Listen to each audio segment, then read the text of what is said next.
I wonder if that's the video that Marie sent me. Marie might be joining. I also sent a side link. How are you?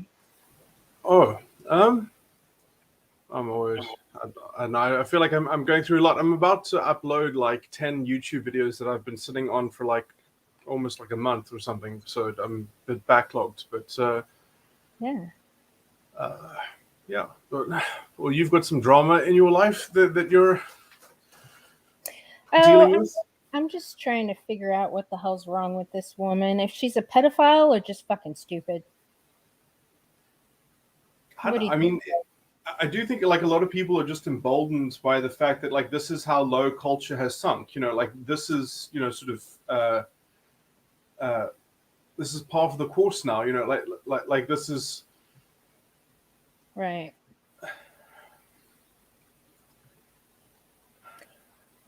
I just don't understand how a woman thinks it's appropriate to go into her let's see, what does she say?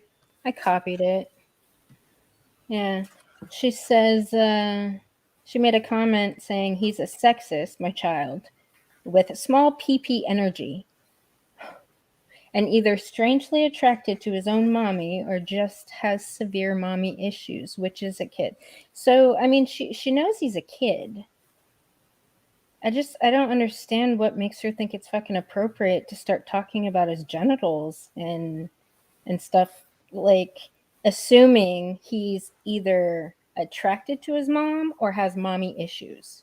So, I mean, obviously, this had to do with the actual dynamic of or partially, this had to do with what was exchanged because he was probably use an example. He brought you up in his contradiction of his of her feminist views or something. He No, didn't bring me up. No, he just countered to the things that she was saying because she was being man-hating and demonizing during the gameplay.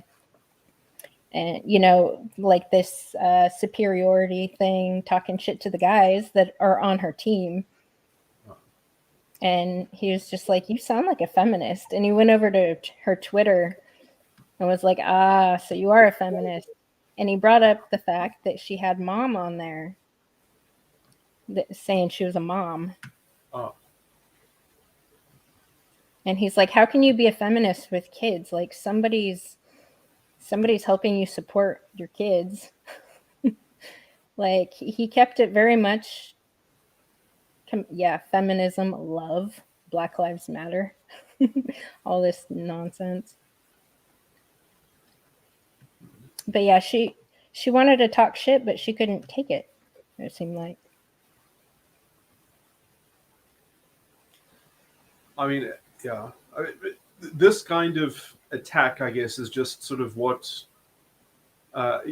It's interesting. I watched this video made by some kind of psychologist, I think, and he just strung together all these examples of woke people sort of getting owned in terms of like viral exchanges or things, and it's so interesting, like because there are such hypocrites. It's ironic because she's sort of embodying the very thing that she is like indicting your son of, but I mean, she's like a walking sort of mommy issue waiting to happen. Like right. Yeah, but it's also, I mean, like, but this is how it operates. It's sort of you scapegoat something, and obviously the thing that is scapegoated in feminism is masculinity or the masculine identity or something like that, and so you just shed light over it. You just levy some indictment against it, and and that is the baseline that holds up the whole feminist worldview and reality. And so that becomes the default, and then you have to make a special case to contradict their indictments. So the only way to sort of defeat the accusations that they throw out there is that then you have to actually play their game. And then as soon as you stop playing their game, then they punish you for playing their game.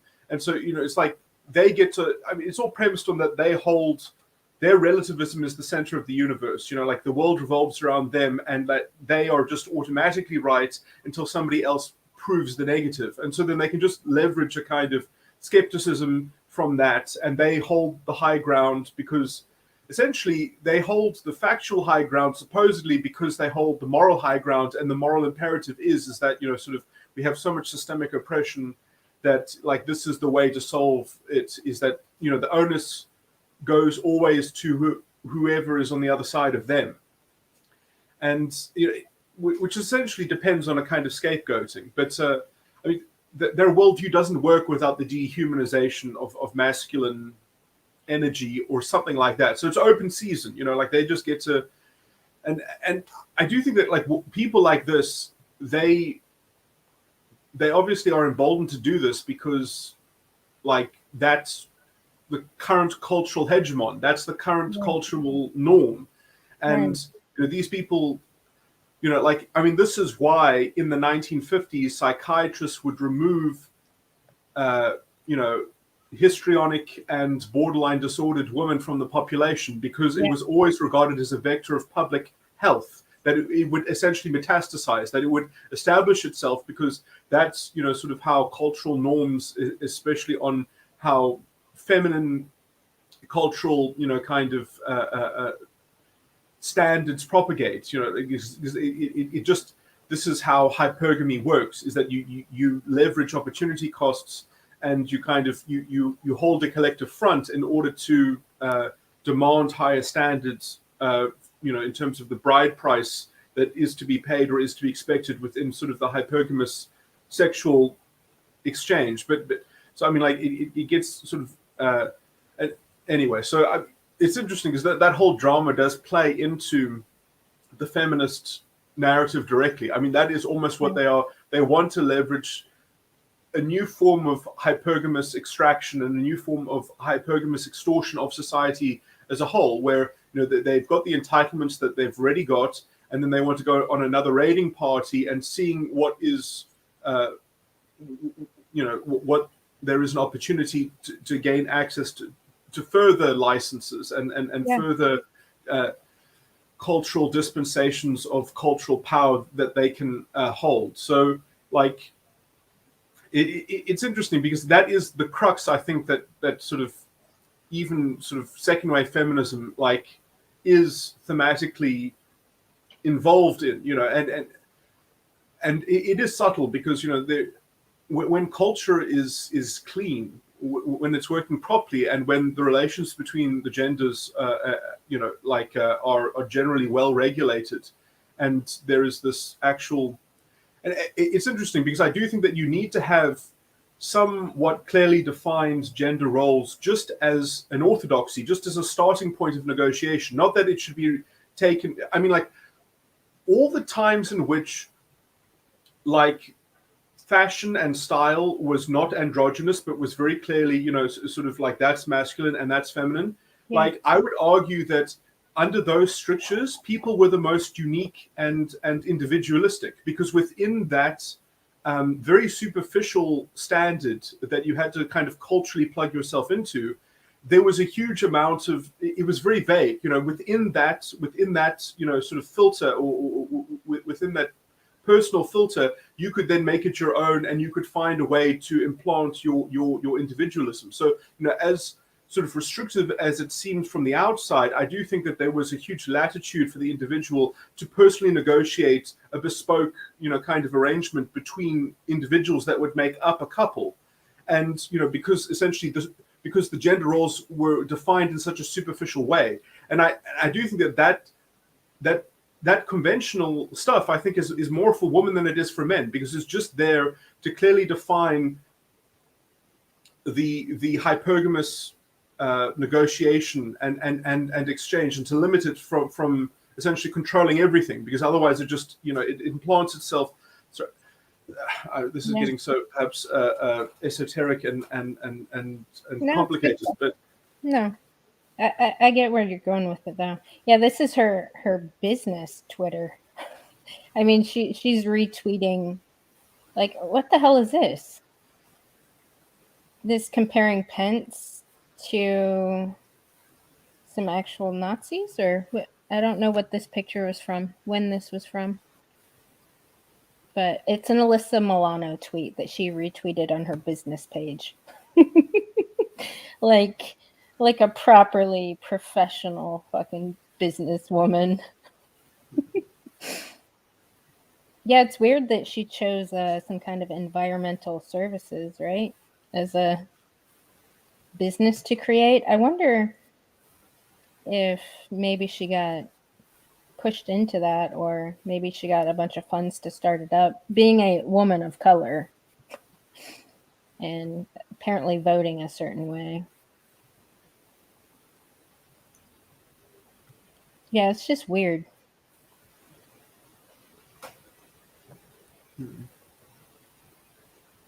I mean, calling this fucking ugly ass thing written on the sidewalk beautiful.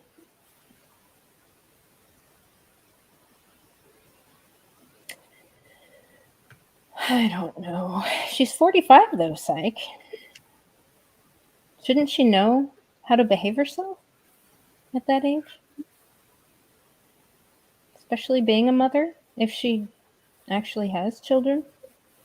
Like she claims to on her Twitter bio, mom. I don't know. I mean, on some level, it's just kind of depressing. But Yeah. I'm talking about all these sort of structural things that this kind of behavior is embedded in. But I mean, I do think that some people it's quite sad because some people will care so much about what's going on in culture and fitting in that this stuff gets hyper normalized, and then you've got like an escalating sort of sociopathy and sort of totalitarianism. It's interesting looking at how the West has essentially become more and more like sort of the culture of China in terms of like on the streets and such, like sort of the mob mentality and sort of people plugging into this kind of lowest common denominator kind of ideological angle, which makes you sort of like a sanctioned sociopath and a sanctioned Right. Sanctioned, applauded, and rewarded for being mental. Yeah, I found this Yelp review interesting because this woman and Tracy, I don't know, I only know white women that are named Tracy. I don't know if that is a name that's used in any other communities, but this chick calls her out on the experience that she had. And this bitch goes to the typical thing that they go to, and threatening to sue her for false accusations and defamation, calling it, I have a clear email string that disproves your lies. You do know making these kinds of accusations gives me the right to sue you for defamation, question mark. I don't know. I feel like that's their tactics. When somebody says something they don't like, they fucking threaten to sue them for saying the thing. I mean, she can't cancel this Yelp review. Yeah, I did read uh, the other review, which seemed very telling. The details in that other review, but I mean, you can see that she's chosen whatever she does, because it gives her some cover, because it gives her some sort of pseudo authority, because she's filling out reports that have to do with government regulation and things like that. So, Right. she can probably also use that as a kind of soft power to disrupt people who sort of don't put up with her. I don't know, she seems on some level quite sort of borderline, but quite, you know, sort of severely on the borderline spectrum. But it's interesting because I do think that some of these people, they might even in some aspects of their personal life, they might have not been borderline, but because of sort of this cult and this ideology, they have kind of tilted their whole personality into that mode, and then it kind of drags everything along. Our catchphrase is "We loves you." What the fuck? Yeah, love and light, love, which only seems to be shown as long as you're saying all the right things and you're not disagreeing with anybody. Then you're evil, which is weird.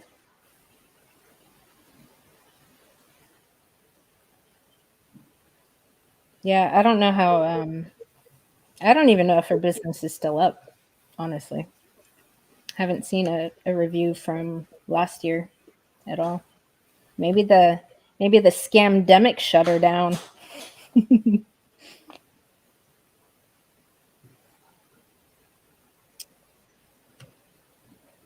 Yeah, but these feminists are starting to invade the tech. Well, the STEM fields. They've been invading the STEM fields. Also, the gaming industry is starting to go woke. I've seen quite a bit out there. A lot of people not happy because it's like gaming has been the one place that they could retreat to have, like, especially men, to have some form of control, to build community, to work as a team with other men. And it seems like women are invading that too and trying to change men's behavior in the gaming realm, which is weird. Well, I mean, these issues, I think, are just made for headlines in the journalism industry in some sense, because I mean, like, I don't even know how you can't really change people's private, personal lives to some degree. But I mean, like, the industry itself has got sort of these issues of toxicity, but a lot of those issues, I think, are provoked by, you know, sort of unmeritorious, you know, sort of labor, you know, installations of people who have not earned their post. And so, you know, you've created all this artificial ideological identitarian consciousness around, you know, sort of working dynamics, which I mean, Amazon is interesting. Everything Amazon does seems to be, apart from its core business, seems to fail quite badly. I actually played an Amazon game, which someone got for me, but it was called, what was it called? Oh, it's their MMO, but it's amazing. Like, Amazon, every game that Amazon has made has essentially failed. Like, it's got into beta, and then from beta they just destroyed the whole thing. The New World, it's called New World. Like, the state of that game is so embarrassing. I wonder if it has something to do with, you know, sort of their actual business practices in terms of their composition and quotas and such. But I mean, just how badly run that game is. I think that, you know, the people who have to buy into that ideology, who are actually capable of managing, you know, sort of the edicts within this kind of new normal or whatever, are like children. They are so sort of fundamentally infantilized in the ideology, sort of like their mind is so shackled and manacled that they have to, you know, they can't actually plan something and take responsibility for it, because it's sort of, to have that kind of overview and, you know, an oversight over something would really preclude you from being able to sort of live in this worldview, this quite fascistic worldview of, you know, kind of like the borderline thing, that everything revolves around the persecution or the systemic oppression of, you know, your identity by some scapegoat. And so, Right. you know, everything just gets shunted onto blaming the scapegoats. and therefore, and that's also the glue for uniting, behind. So if you can't very clearly all be actively working to disrupt the scapegoat, or like, so without this kind of fascistic groupthink, there's no cohesion, and that cohesion is a very brittle and weak cohesion in itself, because it's sort of like, it just comes to, well, let's all agree with the next slogan, or the next, sort of fashionable, supposed history of progressing the movement. Yeah, I think Black Wolf called those slogan fuckers. Yeah, but they're just puppets. They're not free thinking individuals. They're fake. They're saying the things that they're almost taking on this language as the form. I see it as a form of kind of like stolen valor, almost. Like they attach themselves to these identities that have all these slogans so they can be part of a group that apparently is the right group that does all the good things. So they claim, because I hear the feminists talk about it a lot, like all the fighting that women have had to do and all the things that they've won because of the fighting that they did. When, I mean, realistically, men probably got tired of hearing them bitch and complain, and just gave in to their shit. I mean, I imagine that it's frustrating because on some level, the victory of the identity does not translate into their personal power. And so when they try to exert it, it looks exactly like that exchange where, they have to sort of indict someone and sort of develop all these, sort of very odd accusations and, of quite a personal, they essentially, the kind of power that it suggests and that it lends to these women is sort of the ability to psychologically deconstruct whoever they so wish, at the time of their choosing, that they can just kind of, essentially they get to restructure someone's ego judgments. They get to sort of get a window into their mind and get to sort of comment on their sexuality. And, it's interesting, all this weird hypocrisy, but essentially that's because the scapegoat of their whole worldview is masculinity. And so if you can't dictate things to masculinity, then you don't have the imaginative ingredients that their whole utopian, sort of that things could be better, needs someone to actually build it. And so if you can't sort of throw accusations on someone, you can't sort of suggest as to who is letting us down, as to why we don't already have the thing that would be better or something like that. Yeah, but why do they always go to trying to psychologize somebody else? Like, instead of accepting that they might be the problem in the scenario, and I see women do it all the time online, instead of accepting any responsibility for their part, they quickly retaliate by trying to use psychology to shame other people and come up with these assumptions. Like, I mean, I think that there is a symmetry here, because it's like, it's interesting because, it's a weird kind of projection, because in some sense they have to gaslight on the topic of psychology, because in some sense, like, that's exactly what they're suffering from. And so if they don't invert it and use it as a wedge and as an accusation against the scapegoat, then they're going to open themselves to that line of critique. And so they have to preemptively, kind of instigate that as part of that, because, I mean, this is what they do, is that they insulate their worldview by just by escalating their accusations. right. And it's interesting because, sort of it's ironic because, feminism is itself, at least in this kind of incarnation, and even perhaps in second wave feminism, is so entrenched in not caring about equality. It doesn't want equality. It wants a special position, and it wants to sort of redraft the power relation, but it's not doing so in a mature or serious way. And that's like, okay, well, this is our side of the ledger. This is, it's they cannot hold any burden of responsibility, because it's just like the hysterical complaining about sort of the problems of the world. And it's interesting because I've been watching that series. I think it's a Hulu series, Utopia Falls. I'm actually about to watch the final episode of it. And it's interesting because like that series has done a deep dive in terms of the morality of the social justice identitarian worldview. But it's you know, I was going to maybe make a video talking about it because it's like the writing in that video is so necessary in terms of like just being able to explore as deeply as they do. Like, I mean, I'm watching this series makes me so uneasy because like they seem to be quite carefully exploring the moral content of this worldview, but they're living in a sci-fi world, so they can fudge the plot in order to help them force to make the moral conclusion that they want to make. And it was interesting because as they were kind of showing the ideology of identitarian politics, like, I mean, I was like, they were actually giving a little bit of the other side as to why this is toxic ethno-fascism, very poisonous moral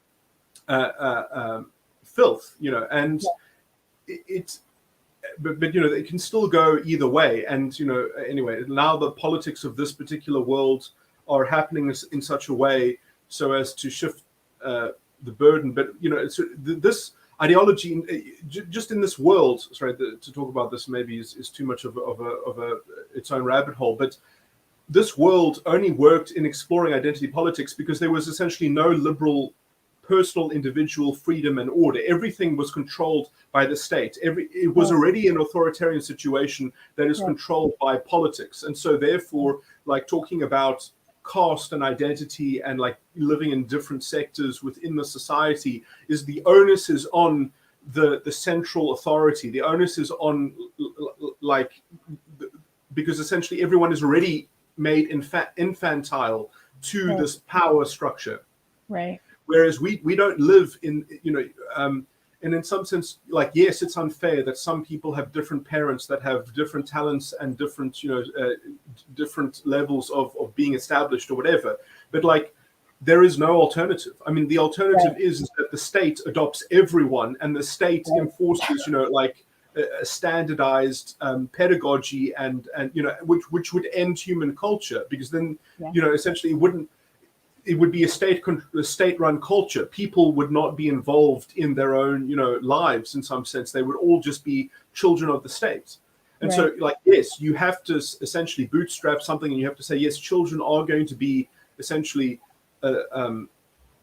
beholden to the sins of their parents, like, are going to be visited on the children. And if you don't sort of bootstrap that, then, you're always just in this deficit of complaining about systemic oppression, and then you've kind of already given up any view of integrity. It's all just that, we want to be a better insect hive. We want to be a better identity, like, we want to be treated, fairly by some authority that is going to infantilize us and bestow the dignity that we are arguing from a negative position, not from a positive position of like actually having a positive hope and willpower. So it all works by vulnerable narcissism. It all works by essentially saying that I've often thought about how culture plays a role on people's personality types, and like I've thought for a while that we're literally creating more pedophiles by infantilizing more people, because I feel like an adult that has this very childlike worldview, I feel like they end up they almost end up finding children that are like them attractive, because they can almost talk about the same kind of shit. Like, I think there's something to that. Yeah, I do think that when culture degenerates, I mean, I was actually just discussing this on a personality theory Discord. It was a very low level kind of discussion, but there is this construct that sort of is usually associated with Enneagram, but I think it's quite independent of Enneagram. But it's called instinctual variance, and the concept is very simple, which is just that there are three strategies for survival. Right. And some people, their strategy is the group and sort of standing within the group and positioning themselves within group structures.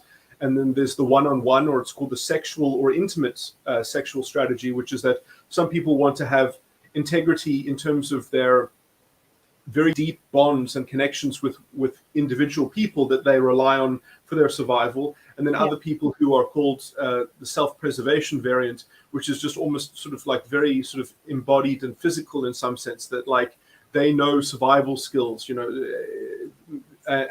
they know how to carry themselves, and they're very aware of sort of the actual dimensions of their physical surroundings and understanding, sort of the sources of danger. Yeah. And all of these, survival strategies are, I think that this is a very sort of approximated sort of construct, because I do think that this is woven into a kind of a deeper structure within the personality that kind of manifests this as another element. But I do think that as culture degenerates, all of the survival strategies, I think, will have scope to kind of metastasize in a very corrupt way and themselves be quite degenerated, and there'll be a kind of lowest common denominator, or a race to the bottom in a lot of these survival strategies. And it's interesting because I mean I do think culture is connected. I mean, because this is not the first time that this has happened. I think that sort of this happened obviously around Weimar Germany in the development of the Nazis, and this I've been told by people, by sort of cultural anthropological people, that this kind of happened around the 60s and in the 70s as well. That but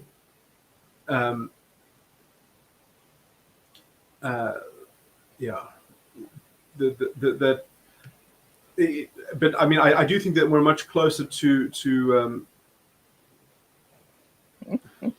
Solitaire's from New Zealand, right? He's actually a descendant from the Maori tribe. He has a channel that he just started this past year, a MGTOW channel. This guy's brilliant, by the way. You guys would probably have good conversation.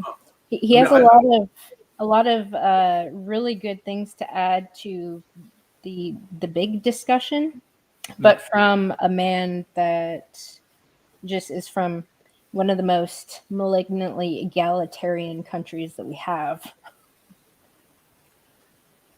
Could we play something? I've got like a video. It's like it's very short, but it's very deep. But I mean, it kind of touches on modernity. Hello, Marie.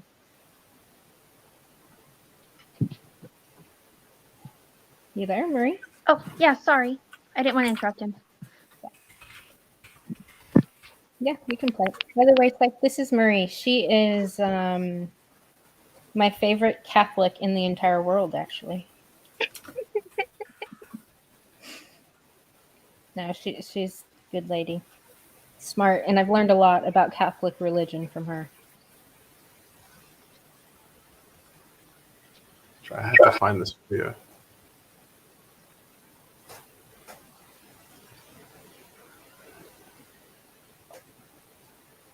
Do you have anything to say whether this crazy bitch is a pedophile or just stupid, Marie? Did she ever accept your request on Twitter? No, she hasn't. No. I mean, in Solitaire, while you're in here, I'd like your point of view. How is this at all appropriate to be leaving on a young man, a minor's Steam profile as a comment? Yeah. Like when we mentioned earlier when we were talking, there's just something very disturbing about a grown woman doing that to a young man, young man, young boy. And yeah, I would definitely say it's perverted, because, if it was the opposite, if it was a guy saying that to a young girl, people would be jumping down his throat, calling him a pedophile and trying to get him either arrested or completely removed. But because it's a woman, she's going to go ahead and get allowed to be able to say whatever she wants to say, and people are just going to say, you know, it's fine, whatever.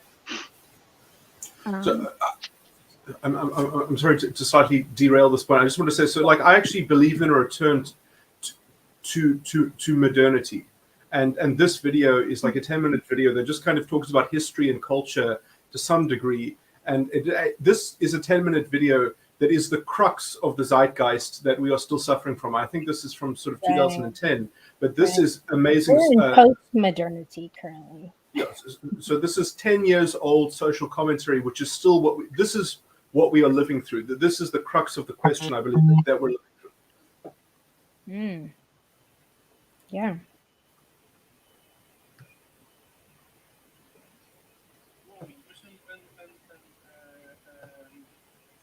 The commercial world is a world of material values. Not exclusively. No? You'd be a very, very bad manager if you attempted to run people entirely using numerical metrics and incentives. I mean, the more astute business people are actually not quite as portrayed. I think that's fair to say. Because what I'm heading at is, what I wonder about is also related to remarks of Roger. What happened to our values? You know, why is it that we started to believe that many things commercial world wants us to believe in are indeed, you know, the most important things there are? You can answer that in numerous different ways. I mean, first of all, what is innate in human beings? And to some degree, like it or not, some degree of status seeking in some form seems to be innate, for the simple reason that status is a scarce good. By definition, in fact. You can't have a world in which everybody enjoys high status across the board. Nor necessarily would you want to live in such a place. What you're suggesting here, I suppose, is that, you know, people are being manipulated and as a result feel a sense of disquiet. I think, first of all, we're always looking at external agency as the reason for people being unhappy. First of all, people are innately a little bit unhappy, or indeed dissatisfied might be a better word. And it's rather good that they are, to be frank. That's the first point. You know, the lot of man is not actually one of unending bliss and the eradication of all possible annoyance or irritation. The second point is we always blame things on external agency, but quite a lot of what is probably causing disquiet in society is actually the product of things people have freely chosen to do themselves. Atheism might actually be a very good explanation for one of them, by the way. Urbanization, you know, patently, you know, a society which was mostly rural and lived in communities of 150 to 300 will suffer a certain amount of dislocation, being rapidly exposed to huge numbers of other people with no sense of identity or indeed, you know, not even paternity. And there's actually a great correlation between that. Why did Neiman Marcus, the luxury goods store, start in Dallas and Houston, not in Boston? Oil money. People arrive very rapidly, unsure of their status, paranoid about their status. Suddenly luxury goods sales go up. Shortage of females, incidentally, also leads to higher luxury goods purchases on the part of men. But putting large numbers of people, particularly also the extent to which classes of people now cluster together so closely. So you're in very, very close competition. The banker who actually, you know, the banker who once would have thought himself as immensely rich lives next door to someone he envies. So all those factors, like, you know, urbanization and the change in sort of demography and human migration, which happens, it's a complex system. It happens on the basis of individual choice. And some of the consequences of those choices are going to be slightly unfortunate. Well, no, Roger, please. I want to say something. The word modernity was not uttered, this word modernity. We live in a modern society, modern societies. And modernity, since it came about, first in Europe, then by now in the whole world, has something standing features. What is characteristic of modernity? First and foremost, it is distribution through the market, redistribution, if there is, through the state. And that's a combination of capitalism and socialism, if I may say so. Second, it's a dissatisfied society, because the first slogan of modernity was every person, every man, woman are born free. Never before have the other descendants. It was an absurd sentence. One was born a master, the other was born a slave. The moment he said all men are mostly, we created a dissatisfied societies because we are not free enough, because some are more free than us. We are not equally free. So everyone is dissatisfied. Nothing wrong with dissatisfaction. This is what I want to say, because dissatisfaction keeps our society alive and kicking. In previous societies, in traditional societies, if you're until this day came the crisis. Of course, crisis, I agree with you, it's a metaphor, okay? But according to this metaphor, the sick person either dies or recovers. Normally, traditional societies die in crisis.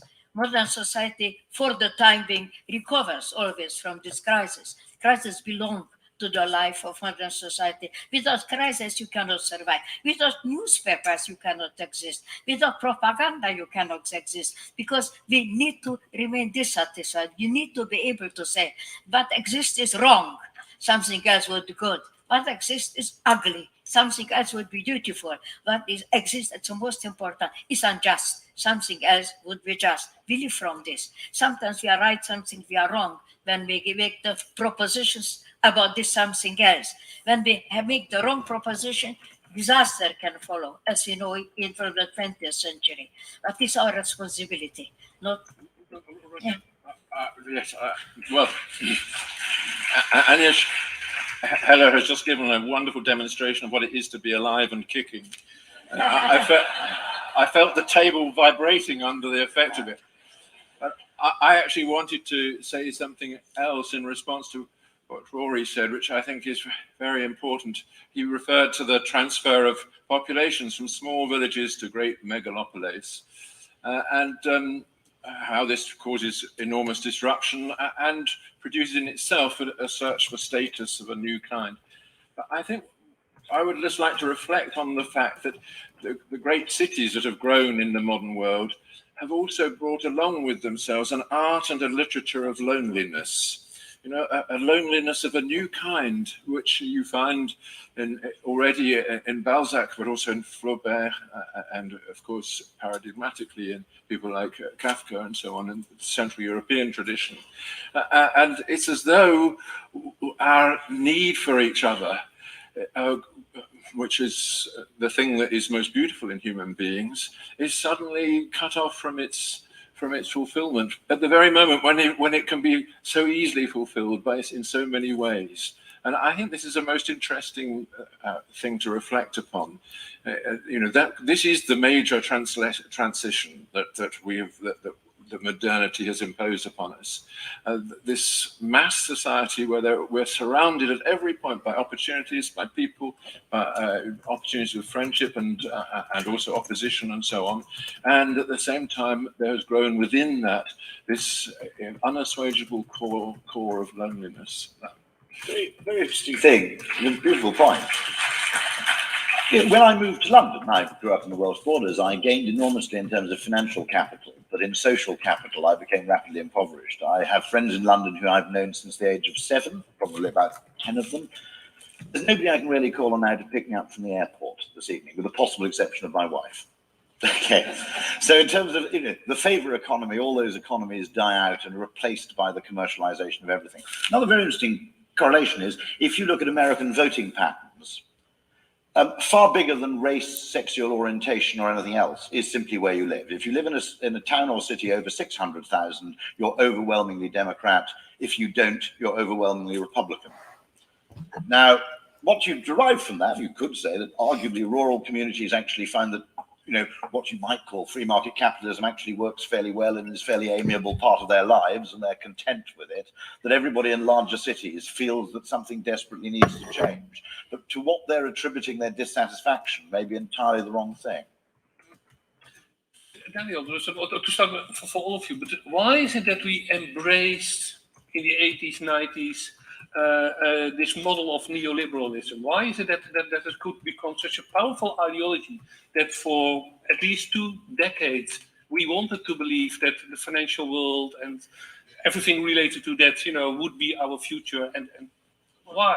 I guess it comes out of a sense of collapse of a previous, seemingly viable models, the sense of the collapse of post-war social democracy, or at least the crisis of post-war, if we're allowed to use the word crisis, social democracy, obviously the Berlin Wall, the collapse of the sort of division of the world into two systems, and a kind of triumphant discourse of neoliberalism that was sold to us and that appealed to something perhaps in many people linked with this idea of endless progress and growth, linked in the way Rory was describing, with perhaps certain illusions about infinite possibility, of course only for a minority of people in the world, but nonetheless had a powerful kind of grip on us. But I want to come back. I mean, of course, there was that feeling of a model triumphant. But if we're thinking about modernity, which Agnes is inviting us to do, I think one should hold on to another side of modernity in this discussion, which is, I'm thinking of Zygmunt Bauman's book, Modernity and the Holocaust, that in a way, the question then of what it was in modernity that doesn't produce this kind of more creative flux and change and emancipation, but certain kinds of risk and the pull towards the drive towards the world of camps and extermination, or the world of a police state and so on, which has to be also the sort of other side of any conversation about modernity, presumably, of the emancipatory possibilities and that much darker side, and how one understands those relationships, because they're clearly very modern forms of barbarism. They're not simply some archaic remnant. There's something that modernity produced that is extremely ominous. And that's as a historian, I guess I'm interested in the history of the endeavor to understand those processes and what they owe to social factors, politics, but also perhaps to certain things about people, to the nature of mind, the unconscious and so on, that the Frankfurt School thought about, many people thought about in the 20th century. And the book that came to my mind was Erich Fromm's great book, which I still think people, it pays rereading, Fear of Freedom, which was also translated as Escape from Freedom in 1941, which was an attempt to think about, in a way, this kind of put the fear people have of freedom, and in a way the lure towards authoritarianism. And that's also part of the story of modernity. I think it's very important thing what you said and what you said. It's basically impossible to compare gains and losses. That's our problem. You spoke about loneliness. That's very true. But loneliness is a loss, but solitude is a gain. So you cannot, this is what you cannot compare basically. I would not say to them that it's wonderful, it's a progressive epoch, not at all.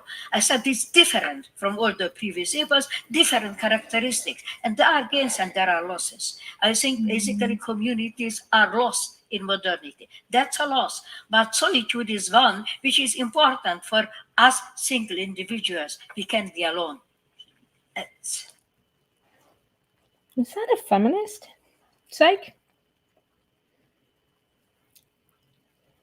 Sorry, I muted you guys. Just yeah, no, sorry. I probably should have self-muted. It was probably reverberating. No. I mean, she's. I would not watch the full address, because she goes on to say things which are actually break. That was a beautiful clip. She goes on to elaborate in a way that actually diffuses her own point slightly. But that clip is beautiful. In fact, what I would have you watch now, but we won't be able to watch it on stream because it's far too long, is a real political scientist, an American political scientist, who gives essentially a critique of almost the neoliberal ideology in terms of universalism and human rights, and how that has sort of joined with this toxic so-called progressive movement, and how it's sort of how unrealistic it is at interfacing with reality. But my point is but I mean, like. That clip is very, very dense. It really does bear rewatching. I will just warn people, if they want to watch that whole thing, they're going to be sorely. That 10 minutes is 10 minutes of everything that's important, and after that, it actually loses the plot a bit, and it spins a yarn which is not worth following. I'll just give my.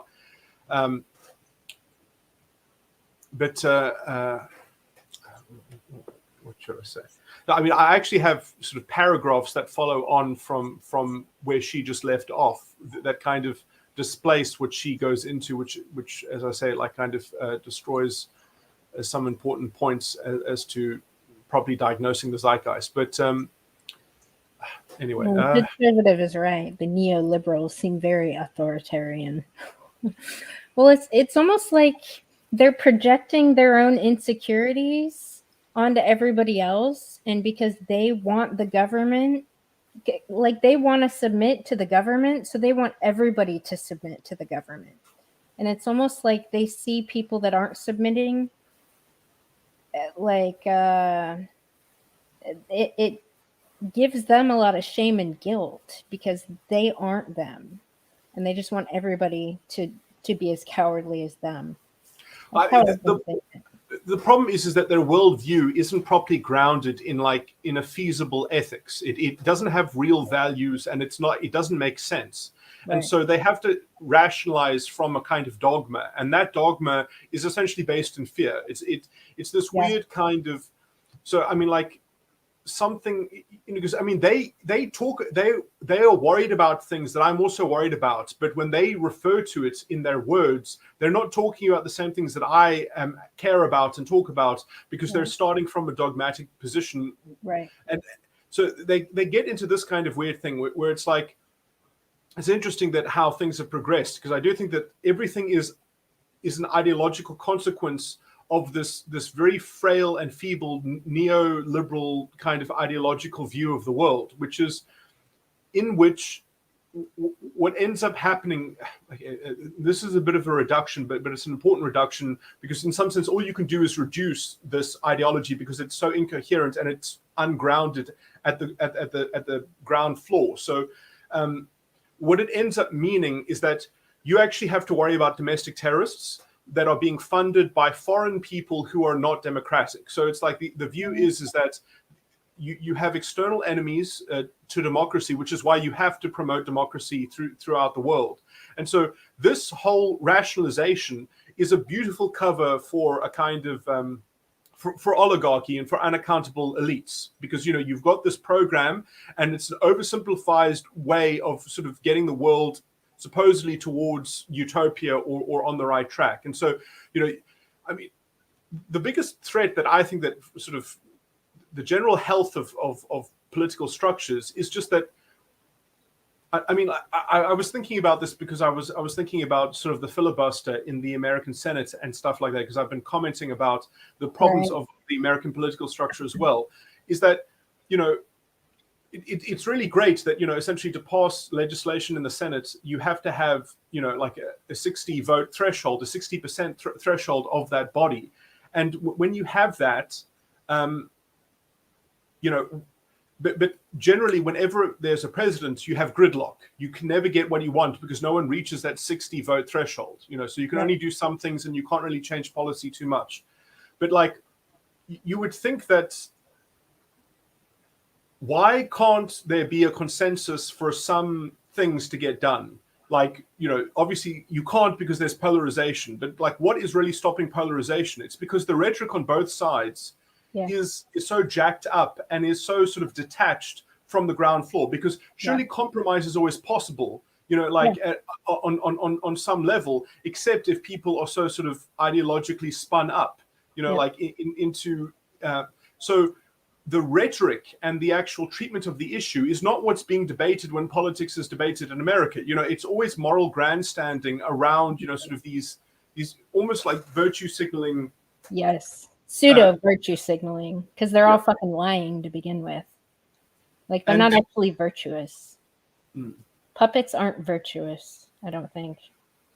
And so, like, the ideal would be is that if you had journalism that would actually diffuse these issues by investigating them, kind of, and I mean, I listen to these people who can't get any airtime on American, sort of airwaves, who have their own views. Tucker Carlson, I think, essentially has this kind of view. So, I mean, there is a school of thinking, which is very unpopular. You can't really hear it on mainstream, which is essentially that America is the problem in Ukraine, essentially. And this is because of real politics, essentially. And yes, you can say that this narrative, it sounds a bit problematic, because you're just basically saying, okay, well, we're going to respect Russia enough to not want to kind of get into the buffer zone, get into we're going to respect, and Russia is obviously not a democratic country, but we're not going to poke the bear. We're not going to instigate, a kind of an escalating thing, and the West has really been very aggressive, constantly been aggressive against Russia, which is like really unfortunate because we're throwing Russia into the arms of China. And this is, and Russia might be on our side because, I mean, China is going to be the next sort of great superpower. It already is, sort of growing up into this great power politics. And so, the world of a unipolar superpower, which is a paradigm which is already kind of strange and I mean, there's so many things in geopolitics which don't sort of make sense. And, we live in a world that we've inherited and we haven't sort of changed this, but the neoliberalism is really going to precipitate, I think, sort of the collapse of the American hegemony is sort of already underway. And this also has many different sort of fronts because, you have the municipal economic problem, which I was about to make a video about it. It's all very complicated to get into, but I mean, there's so many layers to this crisis. I mean, because there's so many things that where the chickens have not come home to roost, in terms of how the American money system works is very artificial and, is connected to things like the petrodollar and things like that. But, and America does suffer for this. I think that the American economy, the real economy in America does actually suffer for the fact that it is a superpower and it has this artificially valued currency, which you have too many foreign holders of your currency because it is the world reserve currency, because it's the currency needed to buy oil, which every economy needs. You can't operate without petrochemicals. You need it for fertilizer. You need it for everything. But anyway, so like essentially, America's trade deficit has to be paid for at some point, and like that anyway.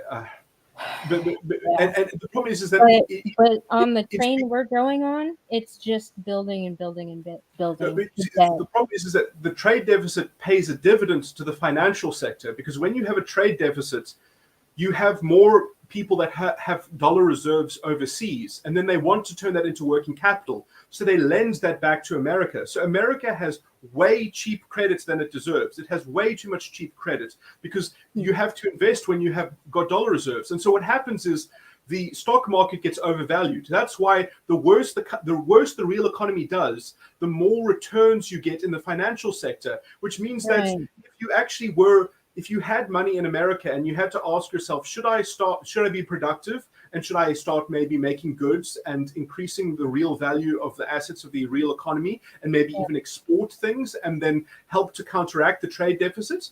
But if you do that, you're not investing in the financial sector, which is getting an even greater return if you just focus on the financial sector. So it becomes a house of cards that really does hurt the real economy. And anyway, but so there are all these contradictions. But America has been able to fuel this by just accelerating debt, because essentially the more that you just keep on borrowing more, then this artificially valued currency, because there's an artificial demand for it in the world, because it is the world reserve currency. And so the Bretton Woods system is essentially it's not sustainable, I think, in my view. But but there are all these geopolitical elements to this, and no one is willing to sort of imagine a different system. And anyway, all of these disciplines and all of these parts of this whole system, they're not communicating with each other. I feel like that is a big problem, and a lot of them have absolutely been infiltrated by the most ideologically infected, fucking developmentally retarded feminists. Well, so what is 30 years, there's a lot of women in all of these places. It is interesting, because I do think that the feminists are kind of like the ideological foot soldiers for the neoliberalism, which is keeping a cap on all of this pressure that's building up in the system of contradictions and things like that. And so they are, I think, part of sort of the controlling mechanism of an oligarchy or of an unaccountable elite, which is acting irresponsibly, in terms of the real politics, which really does need to be managed. Otherwise, you are going to have, sort of a very tragic resolution to the great power politics that we are sort of blindfolded walking into, in which Russia, Russia can perhaps be turned. I mean, if you, Russia was completely fumbled by Clinton. There are a lot of tragedies in history, but Nixon was a proper statesman, and if Nixon had not been unseated and he didn't go through, well, he resigned because he was going to be impeached or whatever, but he would have actually put the state of the world in a much different state if he was not disrupted. And then after Nixon, we just got sort of very bad statesmen, and that has sort of, because Russia could have gone a completely different way, but it can still perhaps be cleaned up, and it can still sort of, because there's a kind of authoritarianism in Russia, but there is also, I think, scope for softening of that entire structure. But anyway, obviously, with how degenerate a lot of the problems that we have in the West are probably generated by the KGB, essentially. Like the racial component in the toxification of the politics in America, was essentially put there by a Russia and Chinese kind of psychological campaign, essentially. We've done a really good job of growing it and breeding it in our institutions. Yeah, I mean, it's interesting, that kind of infiltration. I mean, I do think that, I mean, a lot of it is because academia itself, I mean, there's a reason why McCarthyism and cleaning this stuff up focused on the academy so much, is because it was like essentially infiltrated. Yes. Which we're due for again. But well, I mean, it is problematic though doing this, because it does break the American structure, and in some sense, I would argue that if the American structure is prone to being captured in this way, it never had strong enough institutions in the first place. It didn't have enough integrity in the first place to be resilient to this kind of capture. And so, because this capture, no, but I would say that also the window of this capture was open because of the military-industrial complex, or big pharma, or whatever you want to call it. The structures of power and oligarchy that already existed within the system, were not properly safeguarded against. So you already had a weakness, an ideological weakness, which was driven endemically from the need to have a corrupt structure, in which you. So, I mean, I have a question. During the McCarthy stuff, did they get rid of feminists, women? Did they treat the women like? I mean, I'm not sure. I don't know the history in that kind of detail, but I mean, I think that they probably were, as long as they were seen to be sort of generally apolitical on the level of socialism, they were probably bypassed, I imagine. But it's interesting. I mean, that might have been what also led us into that being the vector of developing, sort of into this now identitarian sort of Marxism. But which, to call something identitarian Marxism, in my views, is a bit strange, because I mean, that is what fascism has always claimed itself to be. I mean, fascism has always considered itself to have sort of deep idea. I mean, Mussolini gave Hitler a whole collection of the works of Marx and Engels, as a present. Like these people, that's what they vibe with. I mean, they perhaps don't agree with it, but they agree with the sort of that kind of materialistic Hegelian synthesis of sort of wanting to transcend things. I mean, like that's one of the major themes within fascism, as it is one of the major themes within identity politics. The idea that we are collectively being a synthesis that is going to transcend some systemic oppression. I mean, it is the fascistic worldview. It is the fascistic narrative. But and obviously it gives a lot of leeway for elites to be unaccountable, because you've got this groupthink, and you just have to virtue signal according to like how its ideology is framed, and then you keep the masses pacified, essentially, with that idea of this collective progress. But and then all you have to do is fight the scapegoat. But Right. anyway, Which sorry. the current biggest one is the straight white male. So what I was going to say is that I was going to give this other video, which is worth listening to, but I do think that there's a moral hole in this guy's arguments, because he's talking purely from the level of real politics. And so he does give a decent diagnosis as to why, let's say, the foreign establishment's intellectual think tank in the American political system is essentially corrupt and stupid and working against America's interest. So his diagnosis on there is correct, but his general diagnosis as to sort of why this ideology is wrong and stuff like that is less sophisticated as I would like it to be, because I think that there are problems in the conception of justice within the American political structure or the American constitutional framework. Justice is not clearly enough defined, and this is how politics itself was corrupt and made itself vulnerable to being this kind of ideologically possessed, to this kind of ideological possession. Yeah. Well, I mean, I feel like we've had this conversation before a couple times. I know the South Africa, and for anybody who's new here, Psych is from South Africa.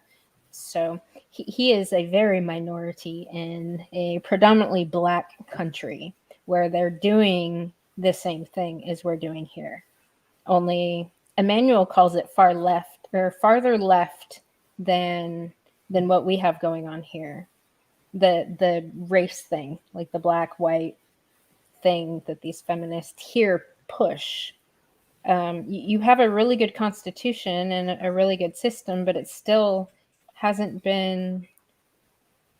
It still has been taken over by the group identity politics. Yeah.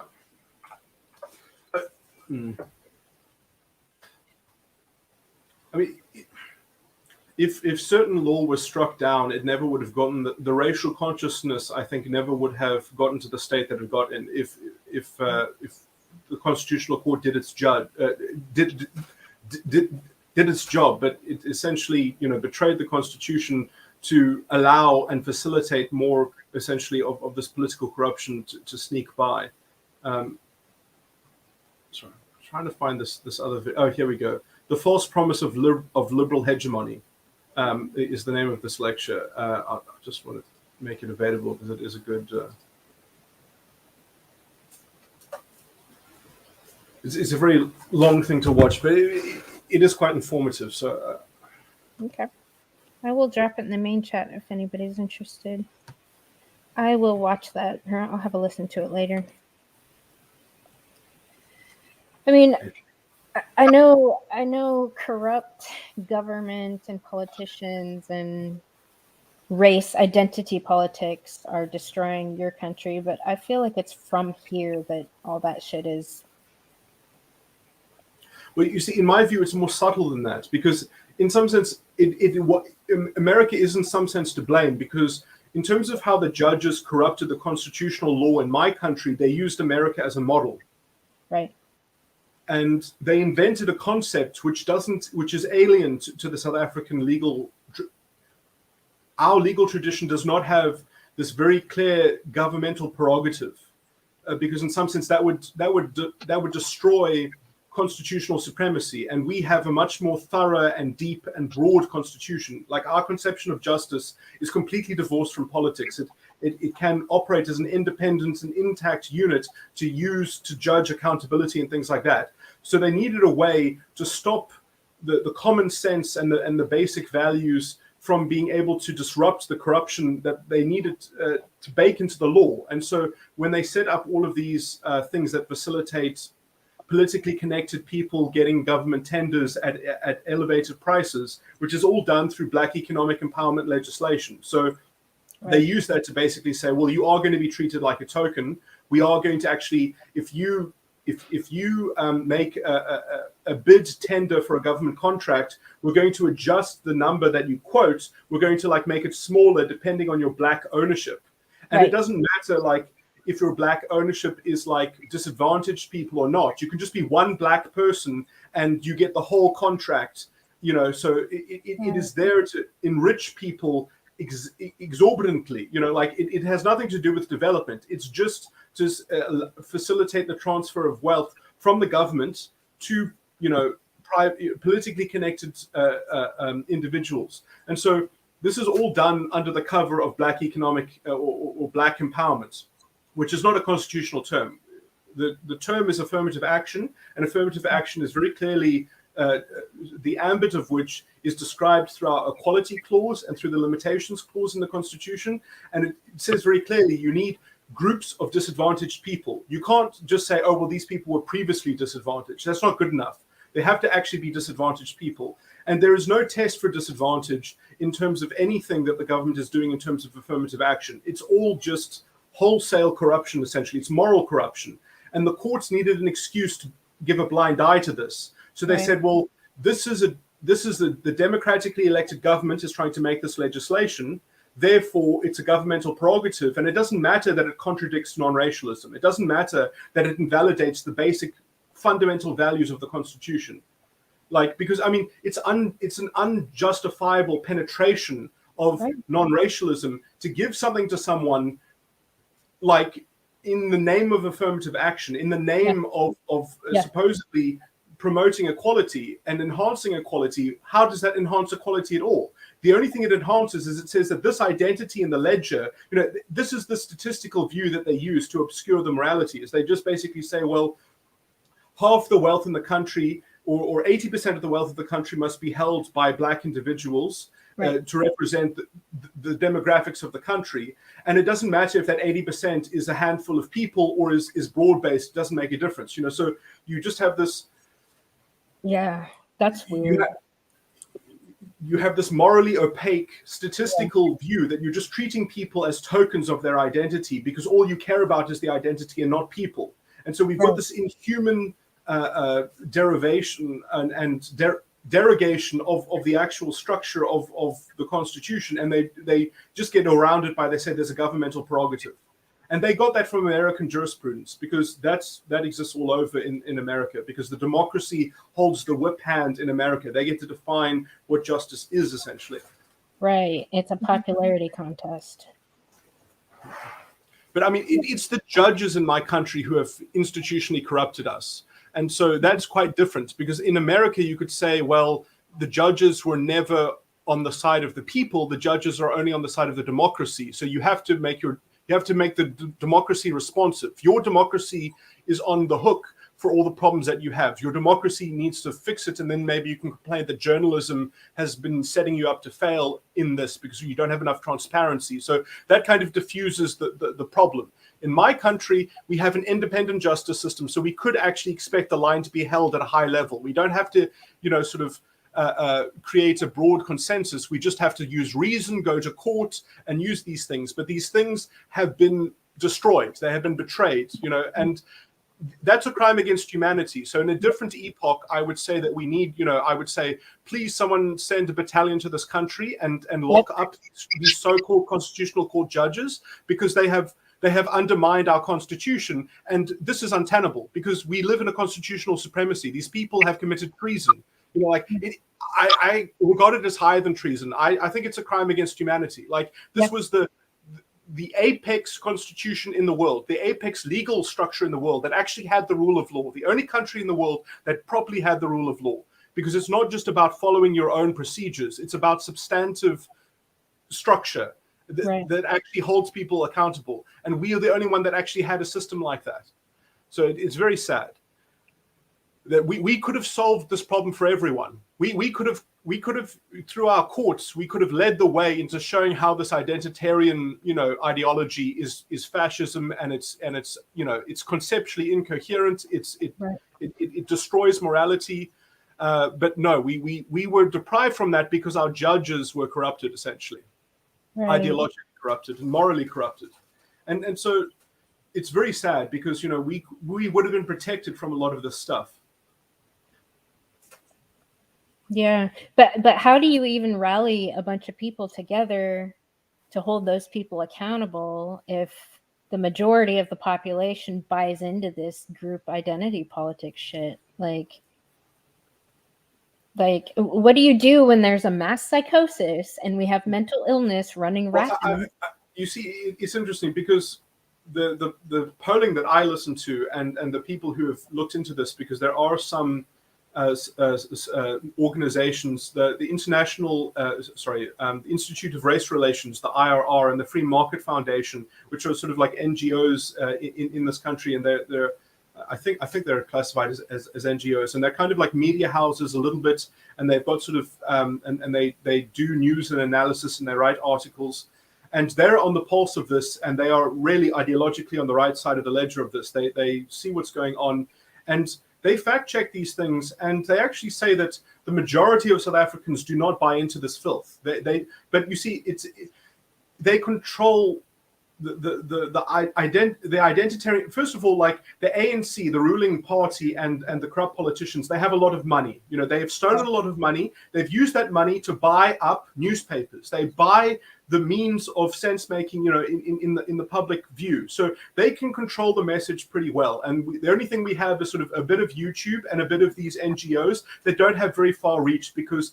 you know, so Prime Media, that owns all the radio stations, they have packed these radio stations with these racialist demagogues, you know, like these identity politics, you know. So we've got very toxic elements broadcasting this all the time. And it's the same as Weimar Germany. I mean, most people believe that Hitler was a clown, that he was a joke. But if you get 20% of the population to be true believers, that's enough. That really is enough. You can get 20% of the population to scare another 40% of the population to toe the line. You know, like that. That's how authoritarianism works. It's a minority, but it's a well-coordinated minority. Right, and that's how the left is operating currently. The far left, the radical left, is controlling the entire left, plus the right. Like they're controlling everything. Everybody's. So, I mean, in my view, that's the threshold that you have to worry about. Is like, I mean, I've said it. I've said it on my recordings a long time ago. If the EFF in my country ever get 20% of the vote, like in my view, then it's lost. Then the country, I think, is irreparably incapable of actually reversing this cultural degradation and betrayal of the Constitution. I think will then be so seeped into the culture fundamentally that I think it will be unsalvageable, and we will essentially be on the road to genocide. I mean, it will probably not be an Auschwitz kind of genocide. It'll be like an Armenian march into the desert because we're going to take all your stuff kind of, you know, but yeah, but it's I mean, it's happening exactly like it happened in Weimar Germany. I mean, before the war, Hitler was the most popular politician in Europe, in the world. Like all around the world, everyone knew who Hitler was, and they all felt sorry for the German people, and they all felt sorry for the German identity. And there was just this guy who was standing up for his own identity, you know, like and feel sorry for them. Sympathy grifting, sympathy extraction. You know, everyone. I mean, Hitler was. I mean, this is, you know, the Kennedys famously, you know, was sort of. The uncle of one of the Kennedys was sort of, you know, very sort of pro-Nazi and stuff. But you know, this stuff has cultural legs, and it will be great though, because in some sense I do think it offers a way healing forward, because if we can get through this, it'll be wonderful, because we'll say, look, Black people can be fascists just like white people can be, just like the Germans were fascists. So I think this can be a healing for everyone, because then we'll actually understand it fundamentally, instead of just kind of typecasting it into, you know, not understanding it. So I mean, we are reliving through the same ideological machine. I mean, I actually think that in 2022, it's the same as 1922. We are reliving the same year in history. Even it's crazy. I mean, it literally is crazy. The symmetry is but there wasn't women in politics there like it is here, right? No, but you see, they didn't need to be in politics. They were in culture. I mean, the woman propelled the Nazi movement. Not the Nazis would have never gotten anywhere without the women in their movement. They corralled the men into the movement. If you look at the Nuremberg marches and you look at the people on the streets, which and the Nazis would often march with communists even just to destabilize the liberal order, and they would walk hand in hand, and you see the women there with their brown shirts as well. Yeah, like solidarity. They roped in the men. They demanded it. I mean, it was. I think it has to do with this kind of hypergamous, high status kind of stuff. But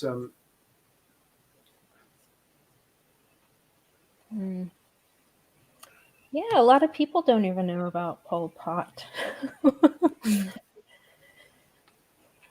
Yeah, something that's different though right now.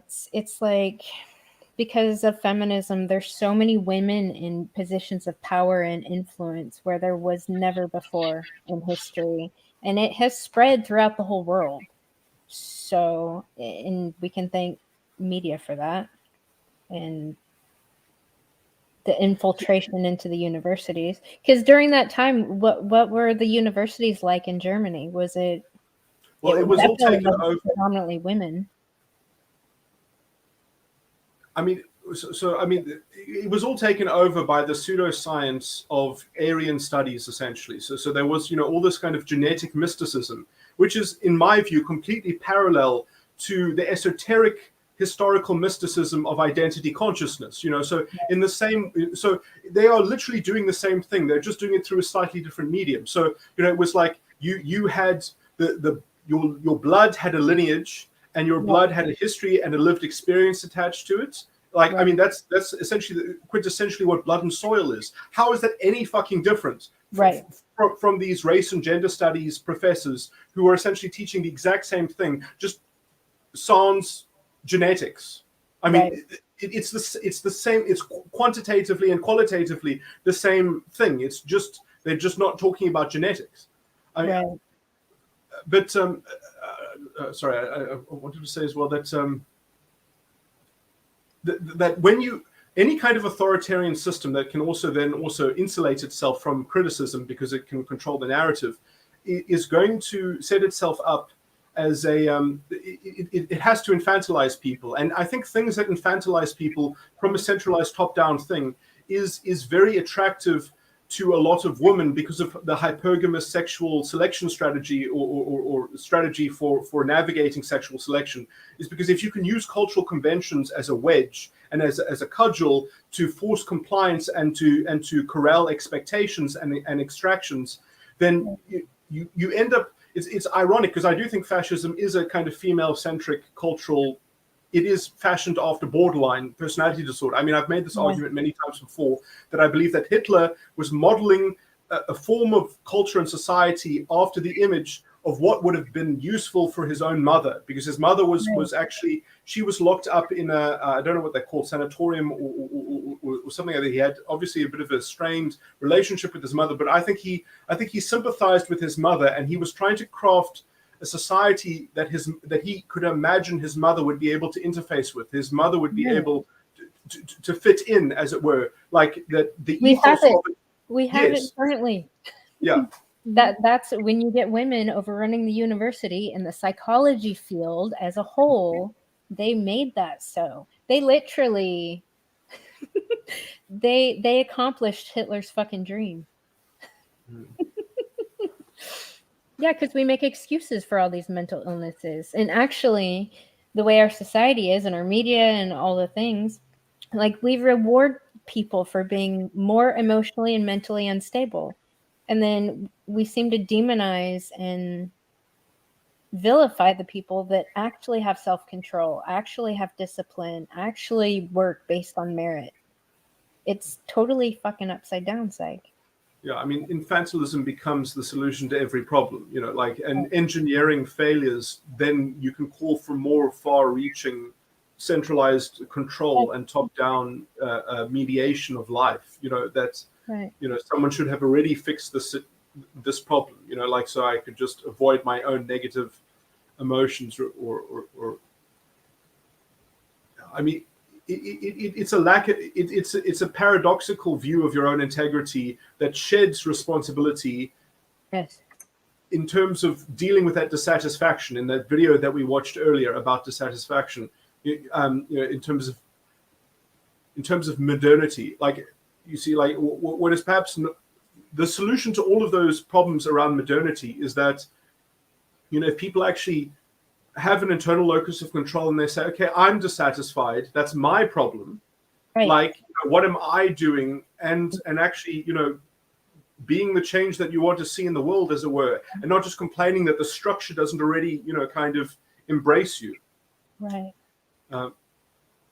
And in some sense, like, I want to protect the liberal order, which, I mean, a lot of people are perhaps, I guess, because that is one of the core baselines that you need for accountability in your own psyche, to actually have a mirror of looking at yourself in something. And that also goes to the theme of solitude, so like yes, like, and in my view, like this is a development. So it's interesting. I think that these themes to some level parallel to individual maturity and development, and we're not developmental retardation. And we're going through people that have found a very feeble instrument to bypass proper development and maturation, and that is essentially groupthink and collective responsibility and externalizing blame onto a kind of systemic oppression, so that you can fight that drama, you can fight that narrative in that you can have a fight in that paradigm, and then that's a good excuse for you as an individual. And all that it required was that you jettison the liberal order and the basic, sort of liberal matrix, which is that I should not be responsible for my own dissatisfaction. Right. And look, yes, there will be unfair things. Take that responsibility, but that's taught. That's. I just want to apologize because that is perhaps slightly an overreach, because you see, this is the thing, is needing to bootstrap responsibility is obviously going to be a little bit unfair, because like, you can always make a contrast as to why somebody else gets something that you don't, or didn't have something to start with, or something like that. But so perhaps I shouldn't start off by saying that, but in some sense, the first thing you have to bootstrap is integrity. Yes. And, so you have to have some kind of general view of integrity. And then within that, pragmatically speaking, you have to bootstrap responsibility, because otherwise you will never be a contributing, positive, productive thing, even in the things that you want to have changed. Yes, you can crush yourself under the theoretical weight of the notion that, it could be different, or it should be different.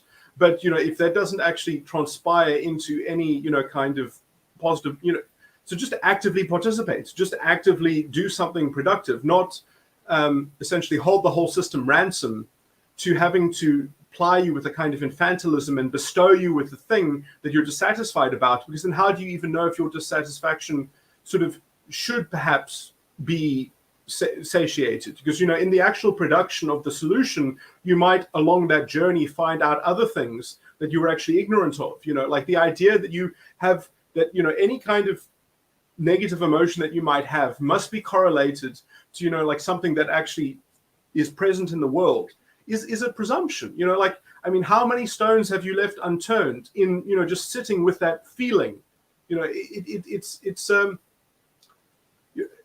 There's a kind of conceit, there's a kind of existential arrogance there, which is itself a huge impoverishment, like a developmental impoverishment as well. And you never access reality and engagement and actually living your life if you just if you take that easy way out. It is a kind of bad faith way of participating in society, in the world.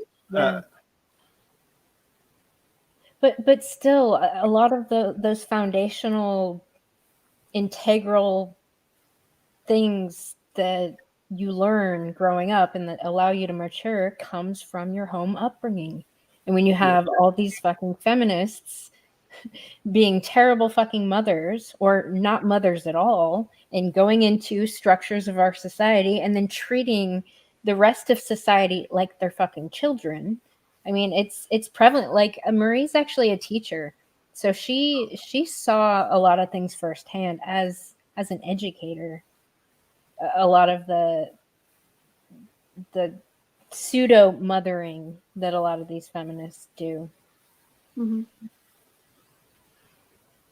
Yeah. Yeah. You can typically walk into a classroom and easily within 10-15 minutes you can pinpoint which students were within a single mother household, just based off of their behaviors, either male or females. Males, at least for the younger ones, they typically tend to be a little more violent, and the girls tend to be a little more promiscuous even at a younger age. So you just see a lot of mental breakdowns too, even as young as second grade.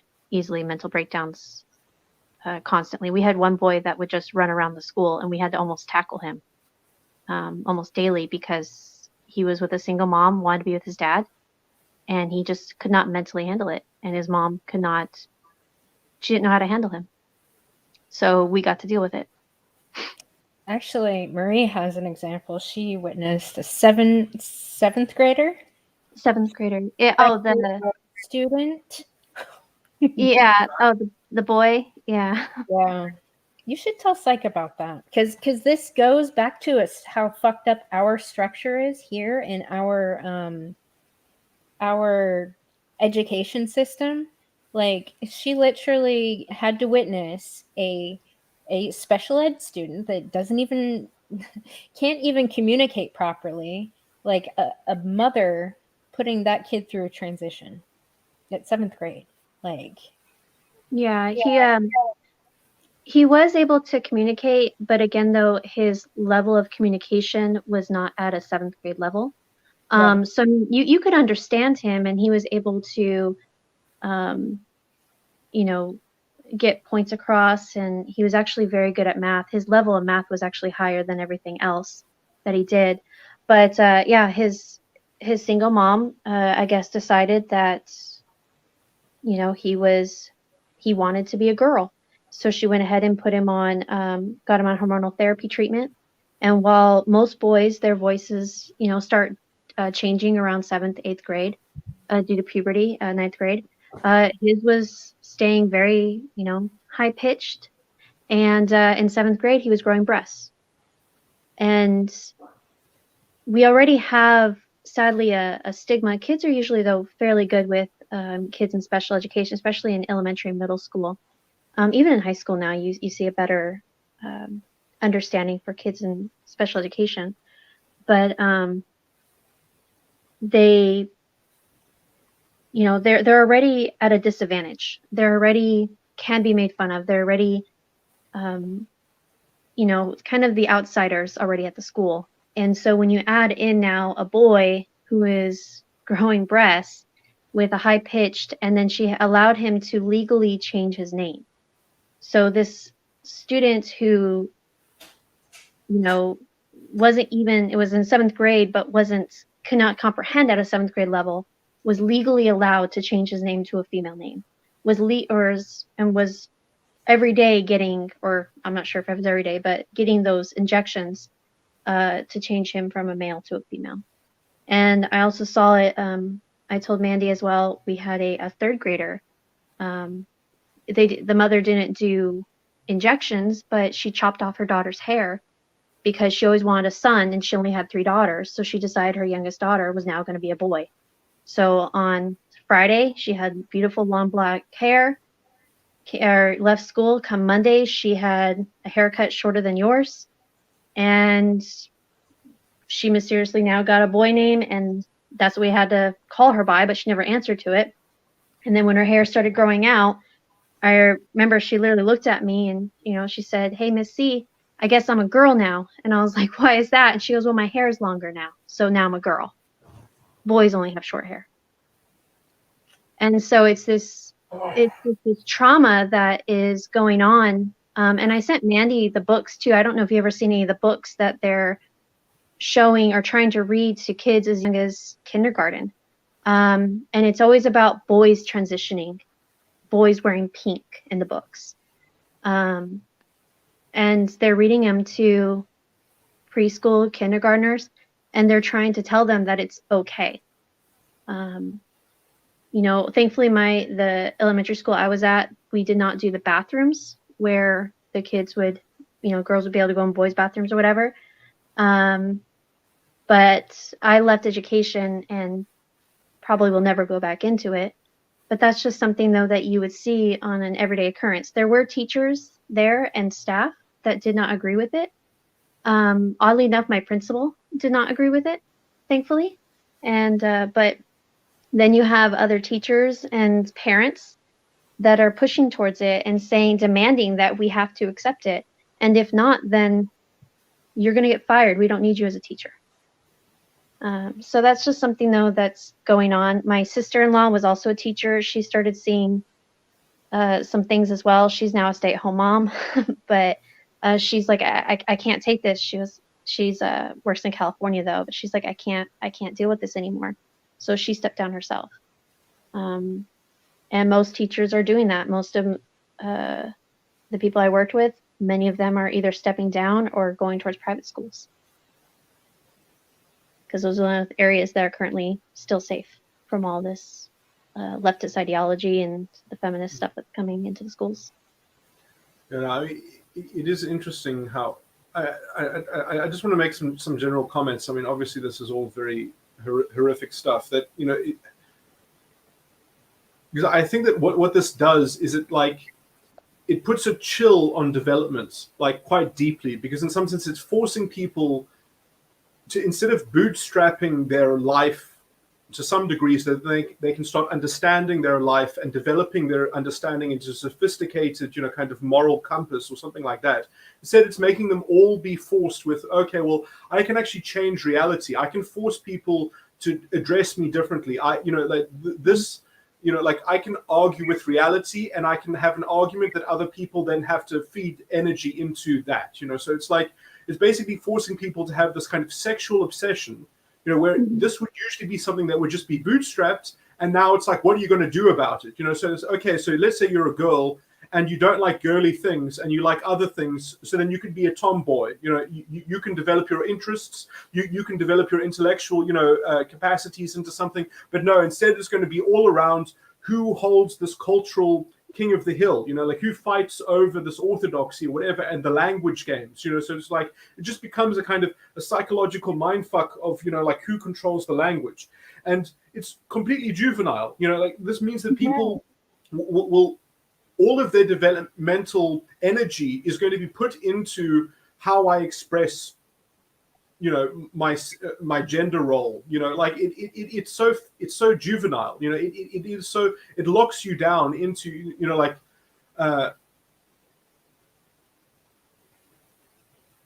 No, seriously, like, what the hell's wrong with being a tomboy? I mean, Survival's in here. We grew up in the same town.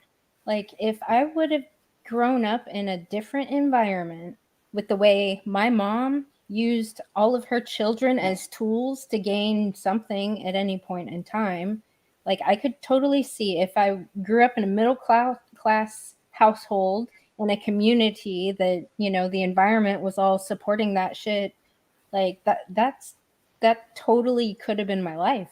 I would have, I could have fallen prey to the peer pressure and all the things, and I wouldn't have had, I mean, I didn't have anything to fucking say, or I couldn't do anything about what my mom did in my upbringing and how she used the system and all the things, and used her children as tools to manipulate and abuse other people and shit. Like, I can see how this problem perpetuates itself, but we don't hold women accountable, especially moms, for fucking anything in our society.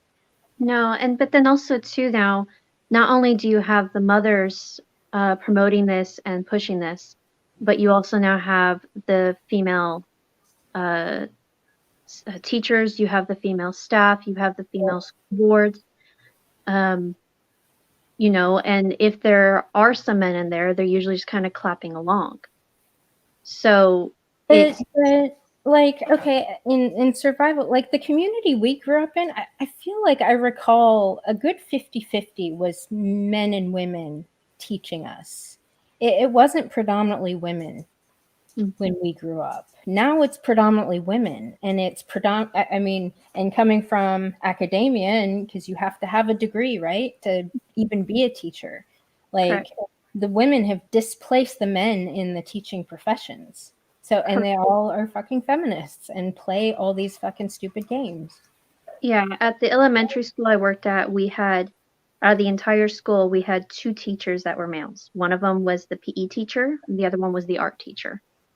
And the rest, I think the only other gentleman that we had there was a vice principal Yeah. and the janitors. The rest, including the office staff, Right. the librarian. I do apologize. We did have one gentleman that worked in our special education. He wasn't. He was one of the assistants there. He was one of the only guys there. Totally forgot about him. So yeah, so 3 people there that worked in the school. 4 if you count the vice principal. So 4 guys, and then the janitors. Yeah, like in middle school, 7th grade football coach was literally the geography teacher, and he was a dude. Like, So I just want to make the other point as well. So, I mean, I think the thing that also freezes the developmental psychology of the child is essentially this conflation between, let's say, the concept of self-acceptance, which was usually never spoken of. Like that was just always your personal issue, that you develop your own psychology, within your own mind. And if you do want to help people with their own, sort of their own development, I mean, that's quite an intimate thing. That's quite an invasive thing as well. That's for maybe your parents to help develop, and maybe some advice, if very diplomatically provided by a child, or by your peers. Obviously, that's usually where you naturally source this thing from, in your own sort of managing your own social environment and developing integrity in your own boots, like in your own standing or whatever. But if it does come from a teacher or whatever, very kind of diplomatically dispensed perhaps. But that now, because of this conflation between self-acceptance, essentially means social acceptance. It means acceptance of society. And so when you've got sort of this concept of self-acceptance, which basically just means it forces also that everyone needs to be ideologically in the same culture, that you can't have your own independent, sort of views on things. That it's all about creating this sacrosanct set of cultural norms, which everyone, has to be lock and step with, or goose stepping with, or whatever. So it's like, but that, I think, that concept itself of sort of self-acceptance as being the Trojan horse of this kind of social conformity and social acceptance, and conflating those two concepts is like very pernicious, like to an individual psyche. And because that has that kind of vulnerable narcissism, because I think that is an almost endemic component in vulnerable narcissism becoming the norm in society, means then that now we suffer from sorry, I've just lost my own thread.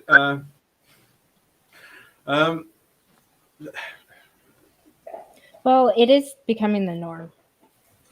And a lot of the teachings that I think kids would historically receive from their mom, because their moms are too busy in the workplace, they're not receiving that. So parents are relying too much on the schools to raise their children, I think. Yes. Yeah. I could always tell which kids where mom may not have been home as much as they probably would like, because they start calling their teacher mom. Yeah. I even had one kid one time, he was crying. It was something out in the playground, and he did a total kid move that they always do to their mom, where, like, they lift up the bottom of their shirt and wipe their nose. Yeah. And he did that to me, and I just stared at him. I was just in shock, and he was like, "I'm sorry, you're not my mommy." I was like, no, I'm not. Please don't ever do that again. But yeah, there's there's definitely I think a lot of parents now, they they drop off their kids and they're like, okay, well, I got a surrogate mother now for 7.5 hours or whatever amount of Yeah. time there. So, and sometimes the kids do treat you like that, and it's heartbreaking because you do get attached to them. So I mean, look, I've from my own personal experiences or whatever, like I perhaps have a very strange view on a lot of these things, because I do think that sort of essentially being orphaned in some way can be a kind look, I mean, maybe I'm talking from almost a kind of a privileged position because of just sort of natural talents or because I mean, Stefan Molyneux has mentioned this concept of bulletproof children. Some children are just sort of are so capable within themselves that you give them adversity and then they just grow stronger and they see themselves through it or something like that they can kind of, and other people perhaps don't have the same psychological or sort of within their own personality structure. It's just not as amenable to absorbing pressure like that or something like that. And obviously pecking order or birth order too. I feel like the oldest ones typically that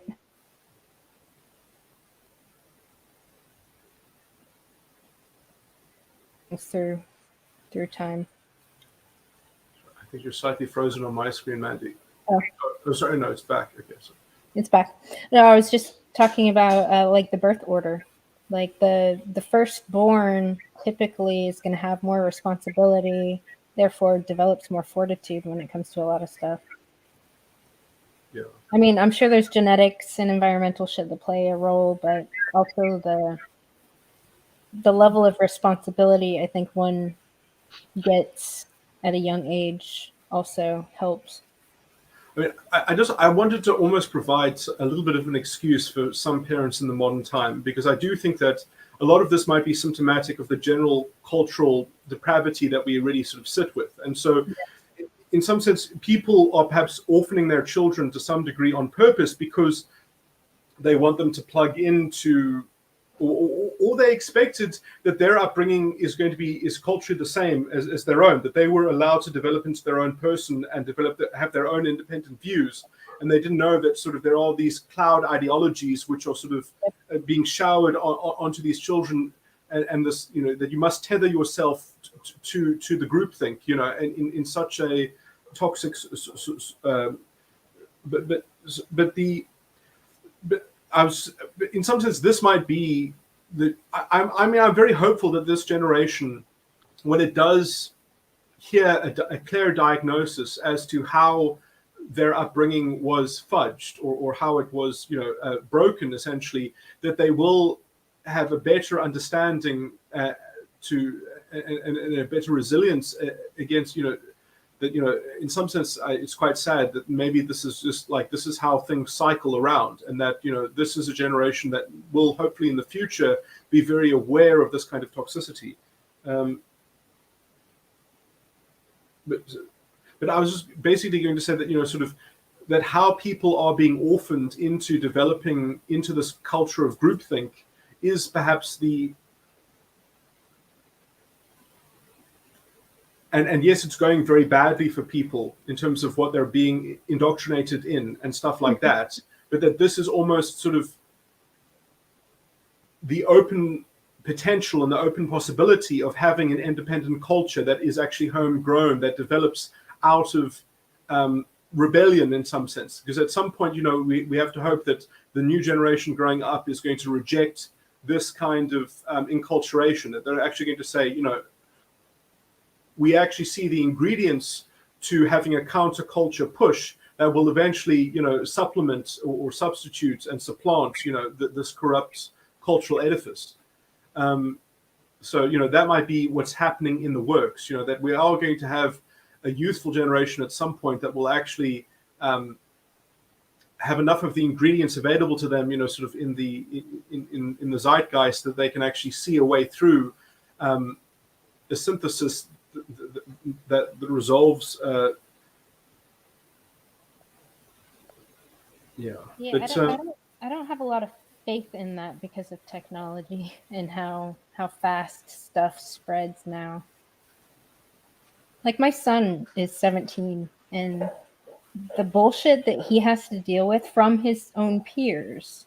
Like he has friends that he's been friends with since kindergarten, and he's grown up with these kids. And I mean, when the whole George Floyd thing happened, there was one of his classmates that he's known since 3rd grade who started harassing him, saying, hey, you know, you need to sign this petition, blah, blah. I'm going to forward you this thing because, you know, she wanted to get him as an ally on this BLM shit. And he's like, I'm not passing along none of that crap. It's bullshit. And she's like, and then she started going off. I mean, she's known him since they were in 3rd grade. And because she's half black, she decided to take on this activism crap and start pressuring her friends and people that she's grown up with into signing this petition for BLM. And he's like, I'm not doing it. And she got a fucking attitude and started calling him racist and all the key words that they like to use when you don't comply. And so he cut her off, or she unfriended him. And then she came back a few months later and was like, hey, so have you changed your mind? You know, I'm just touching base with people again. He's like, no, I haven't fucking changed my mind. No. Like these teenagers, and I think it's the social media and just the mind virus that fucking goes around. It affects the girls more than it affects the boys, but still he has 2 really good friends he's had since like kindergarten that he's no longer friends with because they're parents and they had this ideology and they went far left since we've been here. And it sucks because these kids don't have other mentors, I guess. I was going to make this point, and this is perhaps a bit of a complicated point, that I think that in some sense there are 2 fronts here actually that are separable. There's sort of identity politics, and there's just, because I do think that girls are going to be more susceptible to this kind of stuff because it's just like a natural sort of inclination because of hypergamy essentially, and that is like a separate developmental challenge that women have to mature within. And they, in some sense, I think that they need a culture that has fundamental values and integrity like woven into it in order for them to actually notice their own. Because I mean, like women without even knowing it. Okay, like I hate using this kind of language and stuff like that, but I mean, girls from a very young age, like they know that there are things that can be exploited because of being female, essentially. You know, like and until we kind of have a spotlight on that, and we actually because you know we never properly did equality, we never finished with that, and we never sort of worked out how to integrate that within our culture. Well, women hijacked it. Sorry, women hijacked it. The feminists hijacked it. And yeah. I think they tried to drive it in the opposite direction because it was already being slightly uncomfortable. It was already sort of, it was diminishing their natural, you know, kind of. I would argue that maybe, you know, on some level you could say that identity politics, in some sense, has been designed to sort of to teach feminists a lesson in terms of the TERF feminists. You know, so those feminists are perhaps seeing how far compromised their own kind of worldview was, you know, in terms of how incoherent it was or slightly inconsistent it was. You know, like, yes, there are differences in how people are treated on average, you know, in terms of generalizations, but like, you know, that's not good enough. You can't just use statistics to rely on to claim victimization and then to try to extract a kind of special thing. And yes, there are special problems that women have, you know, because of basic, you know, sort of realities, you know, like on average a woman is going to be weaker than a man, you know, so unless you're going to carry a weapon, you know, like there's not going to be no equalizing that, you know, like, and so the sort of basic facts that cannot be equalized, and there's probably going to be some kind of cultural mechanism to make up for this, which is, you know, that, you know, like women should be escorted if it's a dangerous street and they are trying to get to some kind of nightlife activity or something like that. You have to be more safety conscious, and you can't just say, wait, "Oh, this wait. is These systemic women need oppression." protection so they can go out and get drunk and make terrible life choices. Yeah, no, yeah, but you know, essentially, But going you back can't to the basically women, say a man can do it, therefore this shouldn't be a problem for a woman. We need to sort of turn everything into a police state so that a woman can do everything that a man can do. There must always be, you know, like a person on every corner, like policing this, you know, kind of. But going back to what you said about how women are more susceptible to this, that's exactly what I've seen in my kids' friends' parents. Like, you know, 12 years ago, they weren't the way they are now. But because these women are more susceptible, they get this mind virus, and then they start entraining their kids into all these toxic ideologies. And like, boys have no choice. They're in these, both of these friends of my son's come from 2-parent fucking households. So both of these boys got taken over by, I will just call it the woke identity politics. And like, their survival, these kids growing up, their survival is predicated on, you know, how well they behave for their mothers. So they have to fucking do this shit. It sucks. Like, I mean, both of these parents, 2-parent households, these are not single mothers. So I mean, I'm still hopeful about that, because I do think that when you see it from the inside, you understand the hypocrisy and you understand the inconsistency. And I mean, there are lots of stories about children that grew up in Nazi Germany, and they went to school. They went to junior school during Nazi Germany, and they hated the system the reason why they hated it was not even because it was immoral. It was also immoral was because it was stupid. They said, this ideology makes my parents stupid and pathetic. It makes them like, you know, tiny children, and they can't think for themselves, and they can't, you know, sort of see the pattern of you know, like you know, the utter you know, it's a complete break with, you know, basic common sense and basic reasoning. You know, it really does disrupt a lot of things in order to operate. And I think that is its own curse to some degree. And so, like, I do think that the general solution to this is segregation, because, like, is that we develop our own cultural institutions and our own, you know, sort of amenities, and we just, you know, say, you're not invited. You know, like, we've got a filtration system. You don't get to enter into our you don't get to pollute our culture with your disgusting, immoral, you know, craziness. And that I think is a winning strategy. As soon as people start doing that, I think that people will start to more readily identify with, you know, these people are defective, you know, and I think that this is how we actually defeat this thing, because trying to manage it is bad. Like, I think that this is a wonderful opportunity, because especially with technology recording everything that's going on, because otherwise we're just going to go through it again. I don't want but it's like something that's different than Weimar Germany with technology. We have so many kids and so many people addicted to their technology, and addicted to porn, and addicted to instant gratification, and I feel like that wasn't a thing back then, because a lot of these kids are so, like, they don't even really care about anything beyond themselves. So I don't think they even have the capacity to even grasp some of these things, because they're distracted. I think that these are completely separable elements in this, because, I mean, just as it happened in Weimar Germany, I mean, that did also happen because of new technology. And I've kind of made maybe it's a weak argument, but I mean, I've speculated that when a new technology comes around, people give themselves the latitude, they give themselves the excuse. They say, you know, we're on a cutting edge, we're on a forefront. Therefore, we don't have to use this with any responsibility, because this is new, and I'm allowed to do with it whatever I choose to do with it. And I'm a trailblazer. I'm on the cutting edge.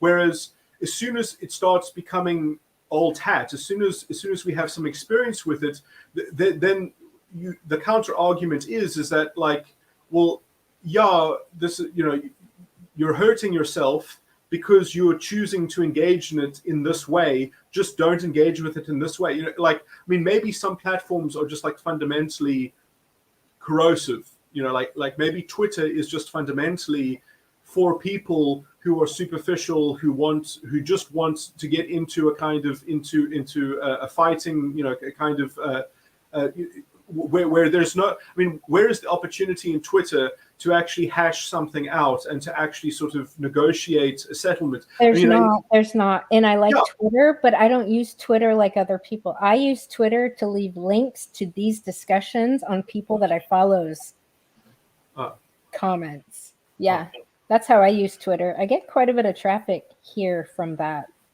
just judging by the analytics. Yeah, I might retweet something or tweet or comment on people's stuff, but I don't use Twitter, I think, the way to express, other than like to leave a link or say, hey, yeah, I agree or I disagree.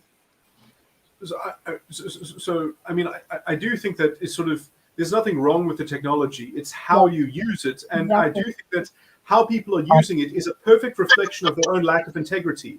Like they are not being responsible. And the idea that, oh, well, it's new technology, therefore there is no such thing as the concept of responsibility, I think it's not that. So I don't think that you should control this through trying to limit the technology. I think that like people are in this, I love the state that people are in, because I think it's all self-inflicted. It is all completely self-inflicted. Yeah. And like, don't hand these people excuses, because I really do think that there's nothing about the technology. I mean, you could maybe argue that the algorithm is driving some toxic kind of, it channels you towards vulnerable narcissism, because that's a more stable way of consuming media.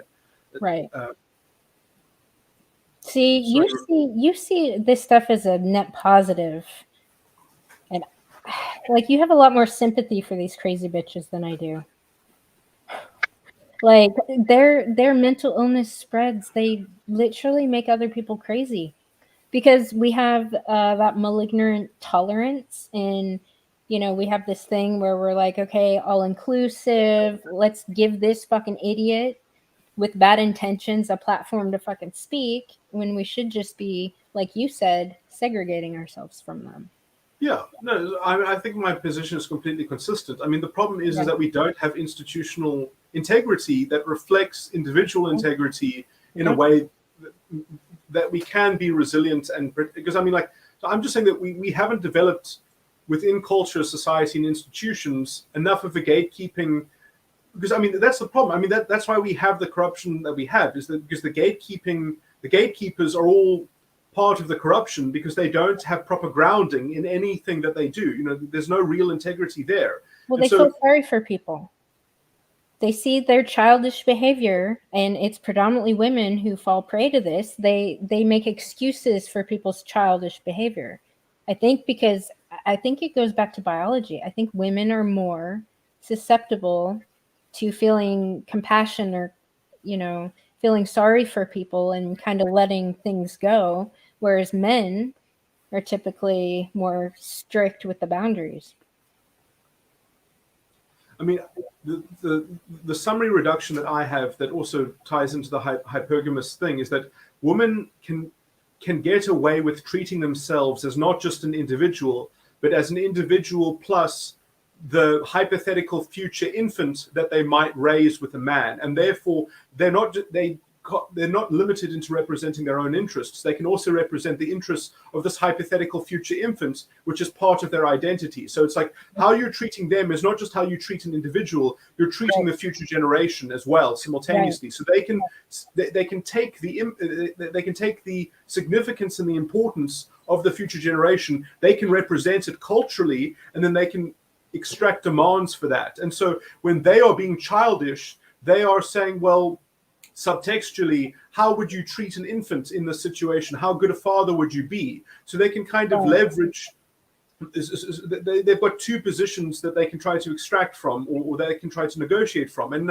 now you see, you can't blame people for doing this, because you can understand that there's an instinctual biological basis in which there's a logic to this. But the thing is that we all have to overcome our own instincts. Like, I mean, the male instinct, you could say is also a kind of leads to a kind of polygamy or whatever, because it's very biologically cheap for a man to be promiscuous and for it to be biologically rewarding. So there are these.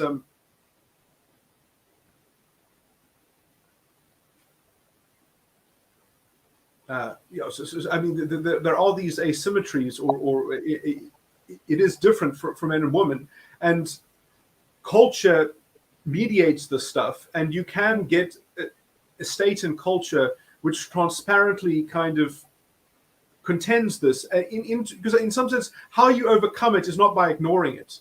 By confronting it directly, you transcend it. And so when you are actually negotiating an actual, sort of relationship, you're meeting the other person, and this stuff should already be culturally known, so that when the other person is trying to essentially be beyond integrity and is just trying to feed this instinctual, kind of biological strategy for genetic success or something, which obviously is suboptimal in terms of having a stable society.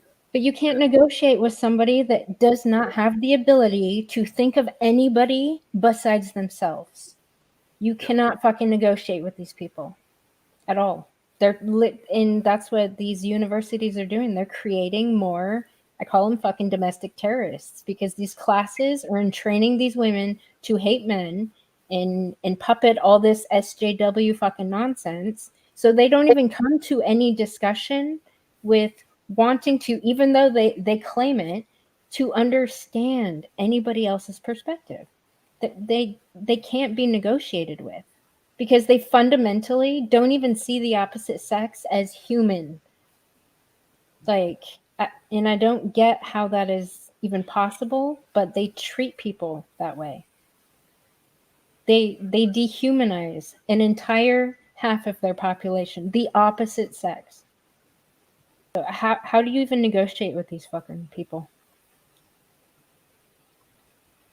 They have this superiority complex where they just come to teach you something. And like Kevin Samuels, that sign language, the shame, insults, guilt need to be right.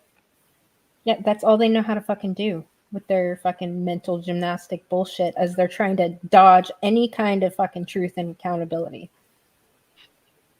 These people aren't even qualified to be making any kind of adult fucking decisions. And we have them in places everywhere in our structure of positions of power and influence. They have fucking degrees. I mean, it's such a, it's quite a deep sort of thing where essentially they're substituting individual integrity for projecting it onto collective integrity that is lacking. And so they've got an ideological gripe against that. And then essentially that also focuses the blame on a scapegoat and on dehumanizing that scapegoat and extracting things from that scapegoat. And I mean, I guess, they don't take any personal responsibility for anything. They always blame men for everything. You can't even have a fucking discussion with somebody like that. I think that goes back then to the belief that, at least with the United States, when we say we don't negotiate with terrorists. Yes, they should fucking be shot. We don't. And she laughs because she knows I'm right. If I'm right that these are the foot soldiers of oligarchs and ideological people that have corrupted all the other systems, I think that this is not just its own thing. I think that this is connected to other lack of accountability and integrity within the structures of society. And that's why I think that it's wonderful that they exist, because then as we work towards making society airtight in resilience to this kind of confusion, we will at the same time fix our structures in terms of being able to be dependable to actually make proper sense making of other problems. Because I mean, this is not thematically, this is not just the problem between the sexes. This is also, I think, the political problem. This is also the problem of unaccountable elites that sort of are using virtue signaling always. They've always used some kind of moral grandstanding to disguise their own, sort of shady you know, it's just that the quality of political analysis and discourse, you know, like in terms of the punditry, in terms of the distance between people's political platforms, you know, like, you know, Yeah. it is just so far removed from reality. But I mean, it's also on some level, even well-meaning politicians, it's not their fault because the structures themselves are so fundamentally corrupt. Like, yeah, I mean, it is complicated, you know, like, I mean, I was trying to talk about economics, you know, earlier in this live stream, and it's like, these are all, you know, and America has always fudged its way forward by just basically depending on democracy. And I do think that that's problematic. Like, when you just depend on the tyranny of the majority in order to deliver essentially a solution to it essentially is moving the goalposts. And so this whole system works almost like an organism that doesn't ever properly take account of its own lack of integrity. It can always just kind of manifest it as a different sort of crisis within the zeitgeist. And I don't want it to be treated like the McCarthyist purges and things like that were a way to manage the problem. But Right. the problem is a manifestation of I think, a structural flaw. And you can say, well, yes, the human condition is messy, and this is generally a decent way of managing these things. But I think that as it's manifested at the moment, anyway, I mean, I do think that it's going to have to work. The only proper way to work itself out is a kind of cultural segregation, and that will bring with it other fruits, I think, of solving these other problems. I guess is that this is a chimeric problem with multiple heads. And anyway, I guess that's my general thesis.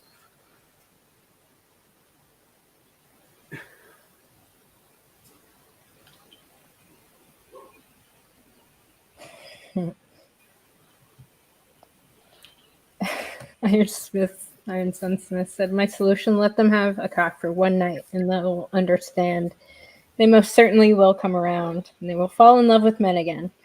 Now, see, I don't think that would work. I think there needs to be a tyrant that is more murderous and torturous and makes examples of a lot of these women. But this tyrant has to be a fucking woman. So this person would have to debunk, you know, that women are such perfect creatures, that women can't do anything wrong. And the men would actually maybe have to save the women from that eviler woman. I think that has a better chance of working. I mean, because men have a whole laundry list of things that they've all done throughout the history of forever that were so awful. And nobody talks about the awful things women do. Yes, women are more covertly abusive and torturous and all the things with mental and emotional manipulation. But I don't think we have a proper structure put in place that will hold these women accountable for this shit, like we do with men for being physically abusive. I don't know. I mean, I think that we don't have to go through that kind of horrible learning from experience directly. I mean, in some sense, I think just sort of the candidacy of Hillary Clinton and the thought of the candidacy of Kamala Harris themselves is enough of a foreboding, you know, kind of prospect that I think that we don't have to live She through shouldn't it. even be there to begin with. She's only there because she is a woman of color. She has the right skin color and fucking genitalia. Nobody's talking about how racist and sexist this fucking line of thinking actually is. Yeah, but I mean, in some sense, that is the perfect example of itself. You know, you get elevated because of, you know, these features that should be inconsequential. Yeah. And if she is, what's the word? If she is heralded as a mascot, therefore, for Yes. this ideology, it's already, it undermines the whole legitimacy of their whole movement, and it just shows it to be, sort of morally bankrupt. So I mean, Yeah. I guess on one But thing, when I it's think the norm, but when it's the norm throughout society, and it's structurally a norm now, because the past 30 years, because feminists hijacked fucking the civil rights. I would even argue perhaps that it might not even be the majority. It is the norm, but it's not the majority, and that's an important distinction to make, because in my view, the lack is in organization, in terms of developing towards segregation, cultural segregation away from these people, and we don't have. It's in every institution. My Texas A&M was the last bastion of fucking meritocracy and masculinity. And Clue's in here. I think he's still in here. He went to Texas A&M 20 years ago, and he cannot fucking believe what his university has turned into. For this university to implement diversity, inclusion, equity policies and have drop their GRE and have equity policies, like the standards that, like, goals that they're trying to meet for students, like, that is the last fucking one. It's all the fucking universities, all of them. So all the people that get in under these policies, they get their degree and they take that bullshit into the medical field, into law, into government, all the places where people have been spread out for the past 30 years. It's in every fucking structure, this thinking. So it's a lot of people that are beholden to racist and sexist workplace policies. It's a lot. And I was going to say, and dare I say as well, that not only is it in the structures of society, but it's also now, it has infiltrated the family unit. So even if they're, like you mentioned earlier about your son and his friends, where they have a 2-parent household, but yet the mother is instrumental in, what's going on with the children. And it's because when you take away the man as the head of the household, and the woman is now put in that position of power to where, it's, yes, dear, that's it.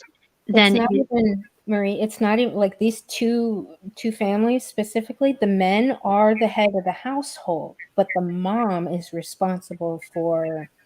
It's almost like the mom is the gatekeeper for morality and if the father is the head of the household in traditional sense, and if you want to say biblical sense, then the concept of morality comes from the husband, and the mother is the one who then draws it down to the children.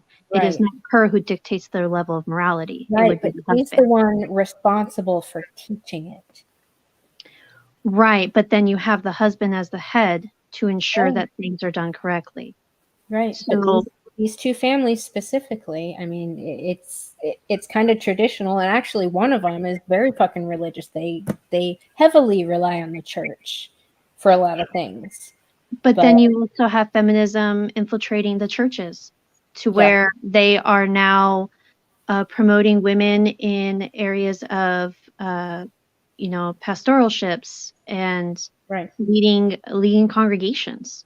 And so whenever somebody says they're religious, I usually take that with a grain of salt as well, though, because, well, what do you mean? Like where do you stand? I mean, there's 40,000 different Protestant denominations just in the U.S. Right. So where exactly do they stand? And so, when someone, the moment you said, though, like for them with their, even coming from a 2-parent household, but yet this is still going on, right there, you can tell there is not a leadership in that home. There can be the front of it, or what they want to pretend is what's going on as the leadership of the home. But when there is a leadership of a home, you do not see the destruction of a family. No, their families are together. Their families are together. One is they have like Right, but I'm talking though not necessarily. Yeah, I'm not talking necessarily though the breakdown of the family as in, you know, they're on the verge of divorce, but also to the moral framework of the family and where they're heading, you know, with their morals and their ethics and how they're actually raising their children. Right. So a breakdown of family can mean many different things. So my take on this is that I think that maybe I don't see the need to conflate male headship or leadership with just that there is not a proper understanding of morality, and there's not a meeting of the minds between the parents. So, but I mean, so assuming, because I mean, maybe the man and maybe the husband is just as left wing as she is, or something like that, or you know, or he's weak-willed because he doesn't have any kind of he doesn't have grounding in himself to be able to offer a substitute to the thing that the woman has brought into the home, or something like that. So I guess maybe you are saying that.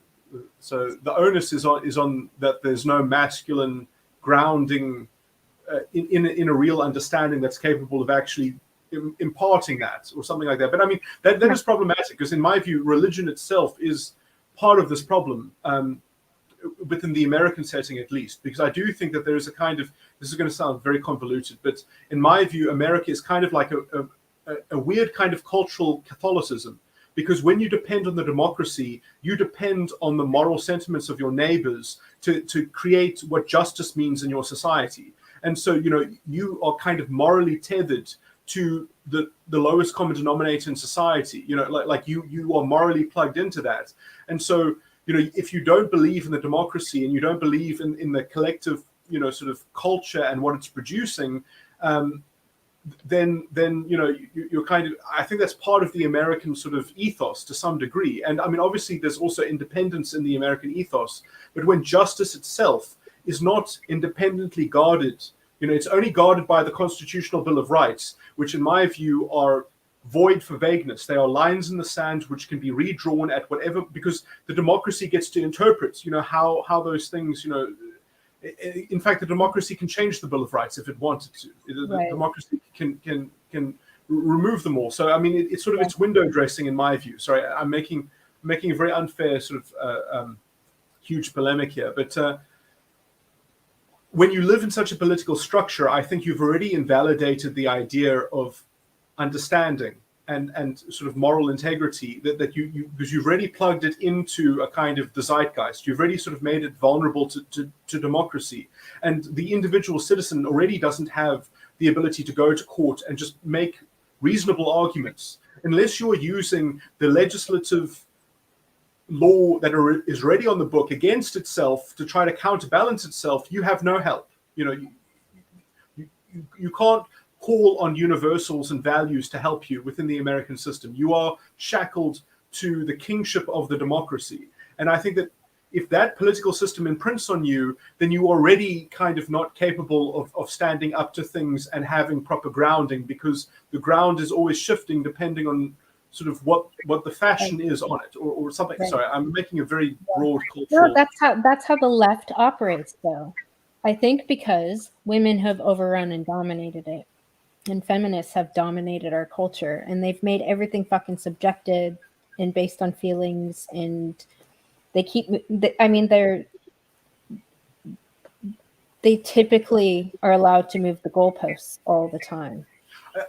But I'm making a broader point that structurally America already had this goalpost moving inside of itself. Because, for example, I have this recording which I'm about to upload about DeSantis, because DeSantis is really trying to save the republic. But I believe that it's structurally, what he wants to do is inconsistent with the American ethos. So, like, look, he's doing all the right things. He's trying to fix the law and make justice, you know, like the actual benchmark. But the American system can't actually, it can't receive what he wants it to try and make it do. But the thing that he wants it to try and make it do is the correct answer to this problem. This cultural problem needs adjudication. It needs to have a standard that can actually, you know, hold real water and real accountability.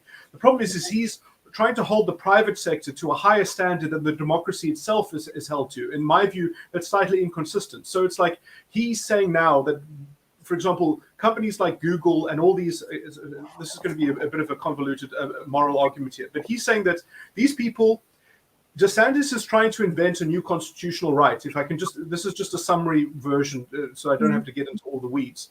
Yeah. He's trying to say people have a right to just administrative action. If they are going to be administered to by like a rule of YouTube or something like that, that those rules have to be very clearly delineated. They have to be reasonable, and you know, they have to make sense on some level. You know, and so he's saying that, you know, people have a right to be treated justly when they have administrative action applied against them. You know, like it must be reasonable. You know, now you can't say that to the democracy. You can't say, no, the democracy is being unreasonable. You can't argue with the democracy. The democracy gets to make the law. In fact, DeSantis is using democracy to try to enforce this benchmark. So he's holding the private sector to a higher standard of stricture than even the democracy gets applied towards itself. And so I think he's, and by the way, technically, you know, government is not allowed to control the private sector. The private sector and democracy itself, in terms of the electorate, must be left alone to make up their own moral decisions and their own contracts. In 2018, our government, the women in our government, made it so to where they started controlling these tech platforms.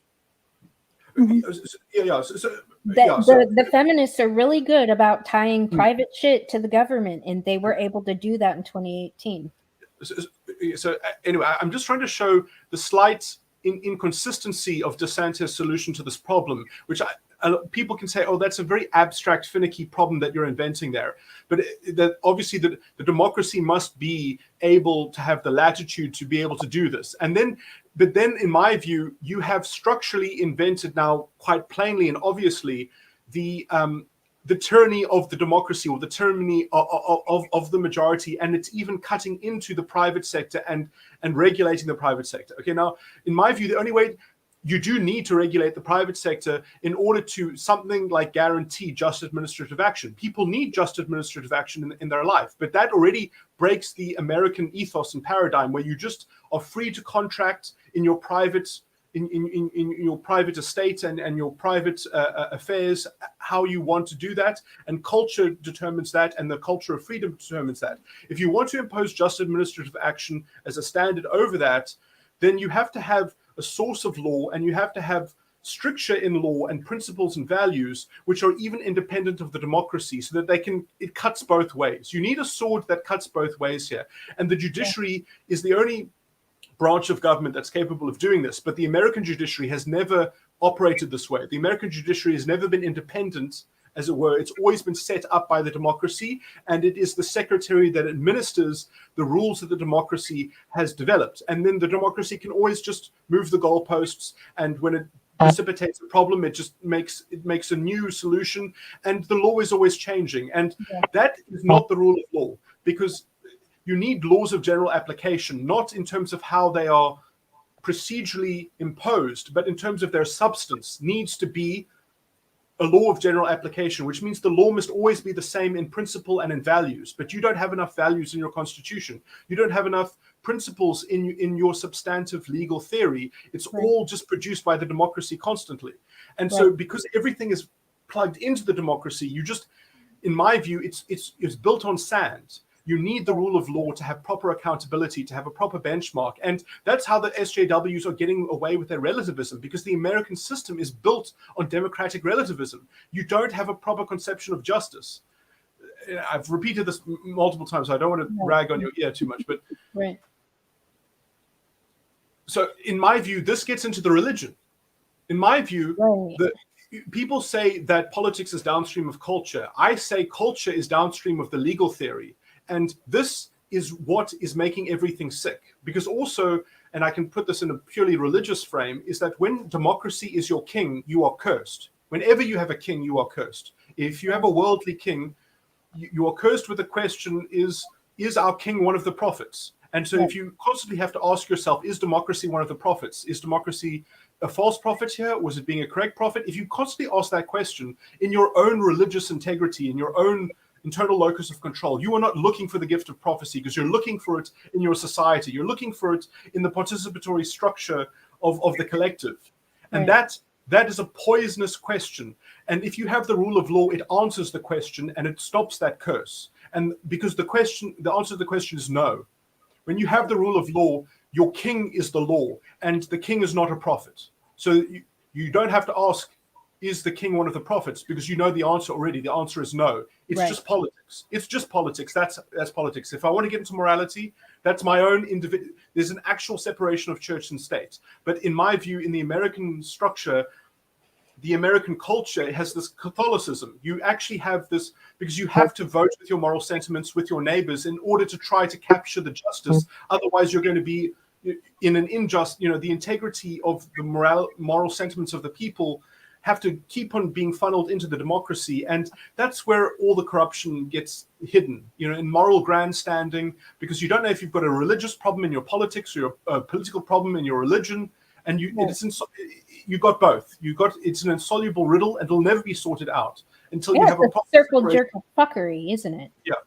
Yeah. And this is the condition into which then now we have culture now has actually metastasized this structural problem. And I think it has metastasized itself in terms of this cultural hegemon, which you can call feminism, or you can say that, it has feminist packaging, but it's a lack of accountability. It's a lack of integrity, and it's a lack of cultural understanding of these things. But I think it's endemic in the structure of the American ethos, if I can say. And so I do think that DeSantis, even now, he said it I listened to his press release. He's a very clever guy, and I really do admire him because he's trying his best to fix the republic. And he says, this is an unprecedented problem in America. That's what he says. He says that these are centralized powers. He's trying to basically say that these things need to be regulated in the same way that government power is restricted by the Constitution, that these private entities need to be regulated. Therefore, him as a democratic kind of functionary needs to, obviously he didn't pass the legislation. He encouraged the legislation to be passed by the Florida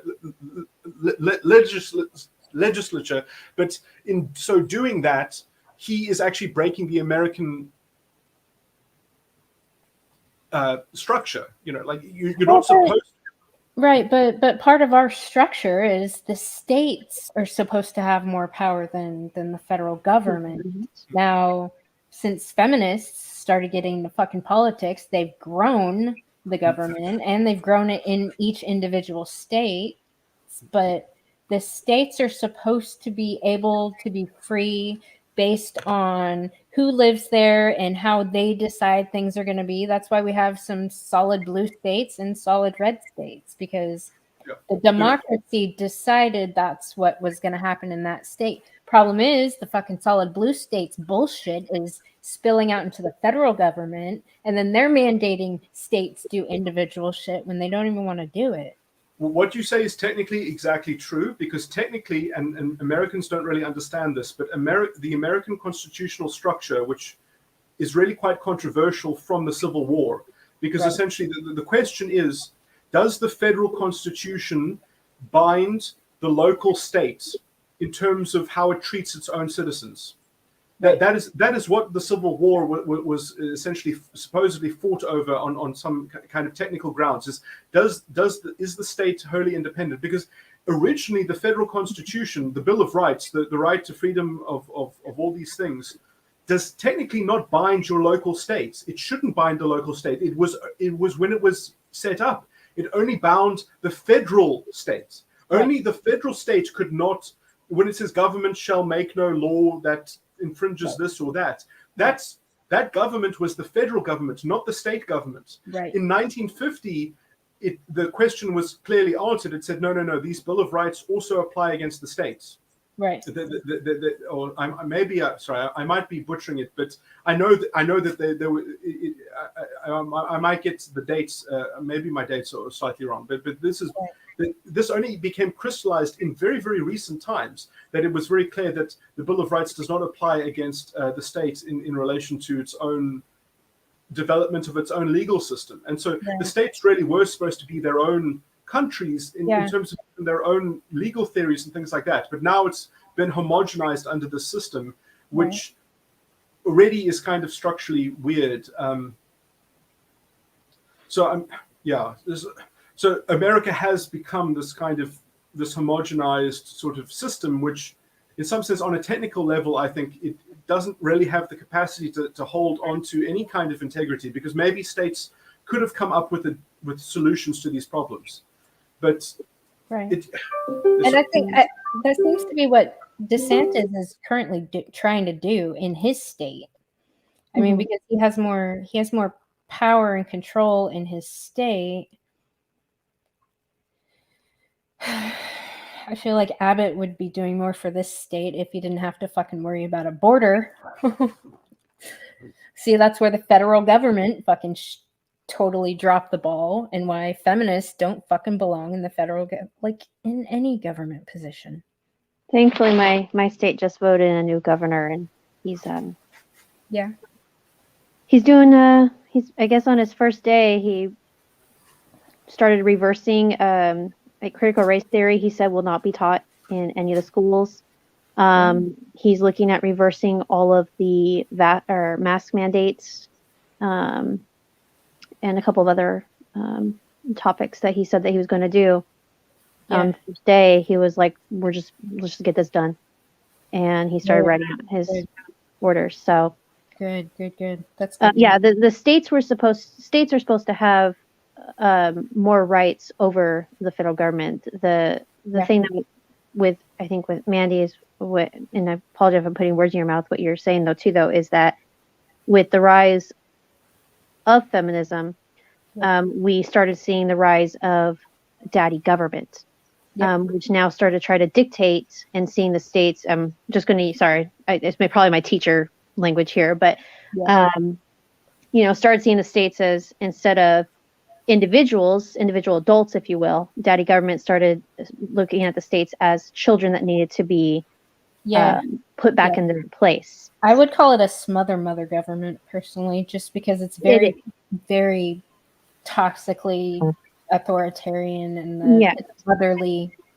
Yes, and pertaining also to what you were discussing about, though, with when the federal government started gaining more power in the United States, I believe that was under President Roosevelt, with the passing of also, of course, the welfare and Social Security. That's when the federal government started gaining more control. And then he also, because of the war, took on more powers, and then the executive branch continued to take on more powers.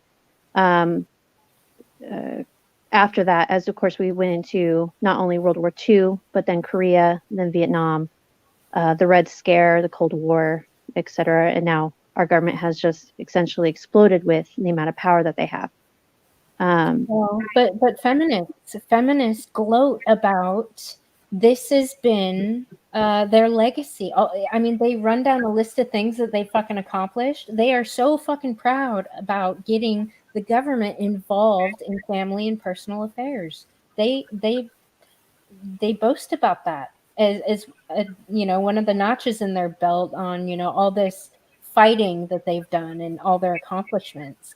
Like, they tied the government to the they brought the government into families, and then they also fucking tied the federal government into state governments, and then tied the private sector into federal and state governments. Like, they've been able to bring all these things together because these kind of women work in all of these structures.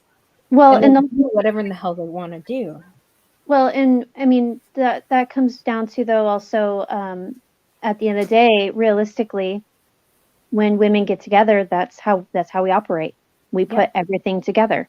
That's how we control everything. Yeah. So it makes sense that it's a biological inevitability when you have women in government. In government, yes. Yeah. Because that is just what we want to do. We want to combine everything together, make everything as, in our minds, and I'm saying ours and we as a general term here, but as harmonious as possible, so that way we can, just make sure that we have the best oversight, that we can see everything that's going on. Right.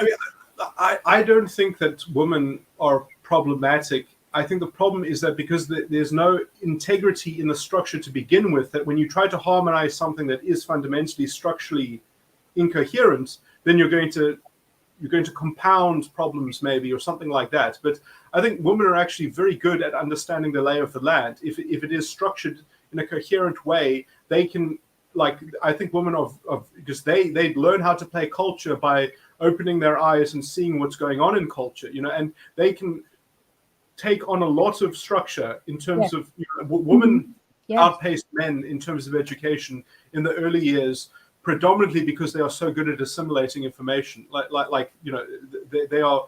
The problem is that the thing that they have to assimilate is just fundamentally unsound. Is not properly grounded. And I mean, like, I've known so many women who have read philosophy and that have deep understanding, and they carry it with them and they embody it much better. So I do actually think that women do have certain virtues and certain specialities that they can do certain things.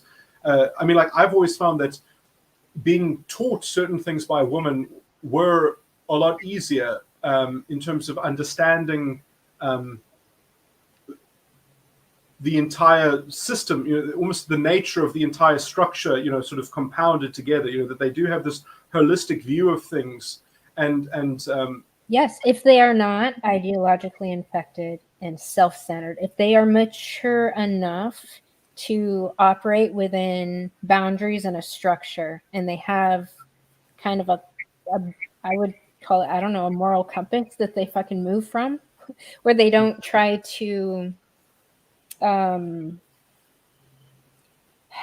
all those toxically feminine manipulation tactics, like guilting and shaming people into doing what they want. I think though too, though, it's also important that I do agree with you, Zhang, too, that you are correct that women, when we are given certain things and we are healthy, then we can really make things flourish. We can really help things grow. And like you said, we do have there's certain things I think that women can teach in a certain way that just reach people differently than if a man taught it, and vice versa.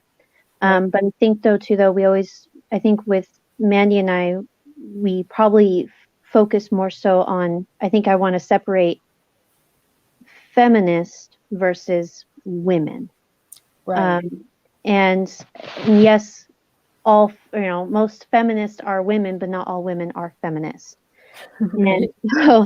And so, when you throw mass psychosis and the irresponsibility of the mental health field, since women started overrunning the university, like they've been able to, through the back door, get into influential positions. And while a lot of people weren't looking, they started adjusting the structures and teaching terrible ideas. So I mean, there is a big difference between sane women and crazy fucking bitches. There is a definite line in the sand you could draw. And I'm not sure, I am not too familiar. You said you're from South Africa, is that correct? Yeah. I'm not well versed in your government. So I'm not really sure though if you guys overall, I mean, I've heard like Emmanuel speak, and I've been listening to you, and you're a very intelligent man. It's actually very enjoyable listening to you. Yeah. He's a pillar of this channel. He is our philosopher / psychologist / You're just jack of all trades. No, Psycho's brilliant, man. Yeah, absolutely. No, I've honestly, I've just enjoyed listening to you. But I speaking of though, I'm not too familiar. You probably know more about American politics than I know about South African. So I'm not too sure though if feminism, which is I think the biggest reason why at least Mandy and I, like how we started talking, if it's as prevalent in South Africa in a sense almost dismantling your country as it is in the United States. Dude, feminism shouldn't even be a thing in a third world country, but it is. It's interesting because I mean I do think that there are, because you see there's traditional culture in South Africa, and so I mean I do think that there is like a kind of healthy feminism that works in a third world country in terms of usually Islamic kind of countries, you know, like how Iran was progressing itself, but obviously, you know, that kind of healthy feminism of because I mean, I do think that there is something about the equality in the sexes, in equal rights, that doesn't have to mean that everyone is culturally identical, that there is a unisex, you know, in culture. You know, like you don't have to invent a unisex in order to have equality before the law. So, and you know, the West was actually a pretty decent beacon of this, you know, or the Anglosphere was a pretty, you know, a decent advertisement for this, and which, you know, a lot of people would draw on for support in making progress and developing things and bringing accountability up. Because I do think that sort of in the same way that racialism or tribalism or other kinds of identitarian group, you know, these are all ways in which elites can control societies and things like that. And I do think that there is perhaps, you know, if you can create an obscure legal system that entrenches special rights and special distinctions between the sexes, then you are living in a kind of traditional system in which you can also get away with other kinds of corrupt rule, you know, that is unaccountable, you know. So I do, so it's a hard line to maybe walk or whatever, because I mean, obviously now the West, you know, if you just cut off like the last 20 years, and if you just look at the 90s, if we just stopped history in the West in the 90s and we just said, okay, now let's use that as the pattern of liberal democracy, let's use that as the pattern of the liberal order, like then, you know, that is a beautiful advertisement for human progress and freedom, and within that context, because that is the context that I want to live in. I want to live in that secular separation of church and state, because in that context, I think that you can actually have a real spiritual progress. Yes, it's hard. Like in the video that we played, the 10-minute video that we played before, the liberal society does breed dissatisfaction. It does breed solitude. It does. There's a certain like, but I do think that what we have been missing, though, is the integrity, the deep integrity within our structures, which would also make the liberal project, the open liberal society, better. When I say open liberal, I mean like in that technically America is an open liberal democratic society. It's but that openness, I think, is questionable because it's not properly etched into the foundation of the republic. It's not, because the justice does not live in the republic. The justice is at the behest of the democracy, and therefore it's tentative. It's fundamentally, you know, sort of, it's like clay. It will always just kind of, it's brittle if it dries out. Otherwise, it's completely malleable. So it's a clay society, and the only way to get past that is if we have the iron rod of the rule of law, and then we can all use that as the benchmark, even the democracy itself, that we can track accountability. And when the state models accountability, although it won't be religious accountability, it won't be divine morality, but it'll be a model of what integrity looks like, because it'll be values that can at least conserve themselves and be stable in themselves. And that is a role model for the individual. That's a way that society can be structured in such a way that it has self-coherence. Obviously, the self-coherence of a society is not the same thing as a psychological, mature, developed individual, but it is a metaphor that outlines how you have to integrate something within yourself. And because we don't have that role model in society, I think we are missing a key component, which makes us prone to these crises and the fear of freedom that was discussed in that 10-minute video. Our role models, though, a lot of people that we see in positions of power and leadership are highly fucking neurotic, mentally and emotionally unstable, crazy bitches. So I know that Big Five I think personality. they have to psychologically square the circle of all the lack of integrity that all the structures. So again, like that's my problem. Right. But on that Big Five personality test, I did notice under neuroticism, it did say how higher levels of neuroticism lead to more unhappiness and discontent. So I mean, well, I think neuroticism in some sense has a slight correlation, or can thematically be linked with inconsistency. And so, like a lack of being able to tell a straight story that rationally lines itself up in a nice sequitur way. And so, there's an element of that in neuroticism is probably more complicated than that. But in some sense, I mean, what usually generates neuroticism is that because you're not grounded in anything, you have these fleeting projects of trying to rationally align a whole scenario into some sequitur story, and whenever you try to do that, you're also derailing yourself, because there are all these other issues and contentions that you also want aligned, and so you've got sort of multiple lines that are crisscrossing each other, perhaps, or at cross purposes, and so you have to kind of compartmentalize, and as soon as you compartmentalize, then you have to sort of monitor those compartments and make sure that they don't get into kind of paradoxes of sort of fundamental invalidation between each other. And so, like, neuroticism is often a product of a quagmire that is from a lack of integrity or something like that. So you have to uproot neuroticism before it even sort of gets into being spun up or something like that. So you have to kind of take a step back and try to ground things and anchor them into something. I think lies breed neuroticism, because I see a correlation there. Yeah. I don't know if it's causation, but I see that the most fucking neurotic people that I ever see are the biggest fucking liars. I mean, if you're and they're big cowards.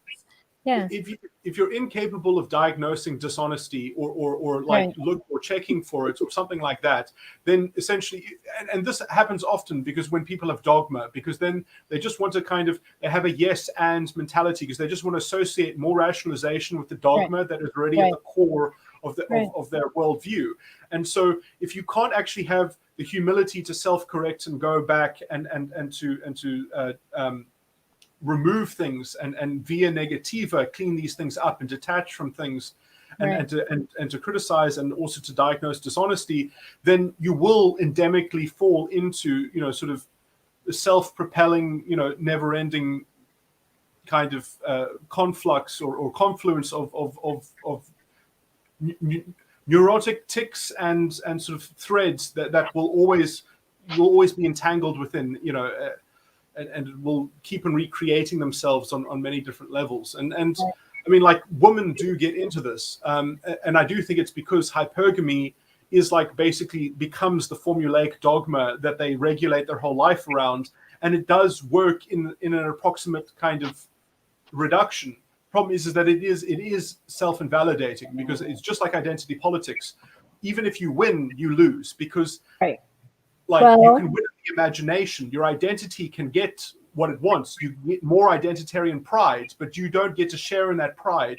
It's like a false self in the narcissistic thing. Like, your identity can actually become the strongest identity within the zeitgeist, within the culture, but it doesn't make you feel empowered. Right. But that's what all these victim Olympics are. Like, to me, it looks like the biggest loser competition, because they garner their attention on their victim status. And it's like, the more victimized and the more of a fucking loser you are, and the more you complain, the higher you are on the hierarchy almost, which doesn't fucking make sense. Like, they value victimhood over integrity. They value abdicating all fucking responsibility and blaming everybody else for all their stuff over personal responsibility. This is all the toxic consequence of grounding your worldview in dogma, and then and then you're always circling that wagon, and you can't, because you end up getting into a formula, and that formula is I mean, I keep on referring to it as vulnerable narcissism, and so you don't even know why it's right, but you know that it holds cultural currency, it holds cultural force and power, and so many people are pre-programmed to feed into that, and it's the same way in which in the Black subculture in America, even from I think the 60s, all of this Black power, proto-fascistic, sort of underdog mentality and all that kind of stuff. When you're trying to make a project around the identity, I mean, hip hop has. I mean, in fact, this is what the Utopia Falls series that I was watching is largely about hip hop and things like that. Now, I just want to. I'm not criticizing the whole genre, because I do think that there are ways in. I mean, it's just a genre, and I think that there are ways of making positive hip hop, as it were. But I think that a lot of hip hop is kind of like is sort of semi-vulnerable narcissism, or at least it's kind of agnostic on the point of developing vulnerable narcissism. It's just trying to say, like, this is the history of the identity. You can relate to this. You can channel this lived experience and then turn it into an armor in the world. So it's kind of like it's arming people, perhaps, with developing vulnerable narcissism. And I mean, this kind of stuff, I do think can be. It also entrains them into that culture and the emotions, I think. And I think a lot of people that are weak boundaried will take on other people's stories. Like feminists are fucking really good at this. A feminist will fucking take on somebody else's plight and victimization almost as their own, and it manipulates them emotionally, and then they go fight for these people even though they didn't even experience any of this shit to begin with. Like, I do think it's interesting, because I think that some people, they go through this journey and they do grow from it in some sense, because they eventually graduate from it. They see it as a developmental obstacle. And I think Malcolm X, it was very sad. I think that he died right when he basically completely turned around. Like I think he actually saw through all of it, and then before he could actually sort of proselytize that latest message, he was kind of taken out. But I do think that it is what Nietzsche would refer to as slave morality. I mean, all of this stuff is slave morality.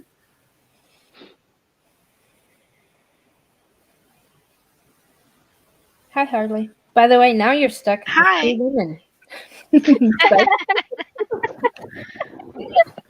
Actually, Harley used to be an SJW. Yeah. She's the youngest out of the 3 of us, and she used to be over there. So I think she brings a pretty good perspective to these conversations, because she's not over there anymore, if that makes sense. How old is she? I turn 26 in like about 2 weeks. So when did your generation or like your cohort, because I learned a lot when Emmanuel was telling me about his peers, about his age group. Yeah. And so I'm wondering if like Well, when did your generation turn SJW exactly? Like, do you know? I would say our generation's kind of weird, because it's kind of like a half and half.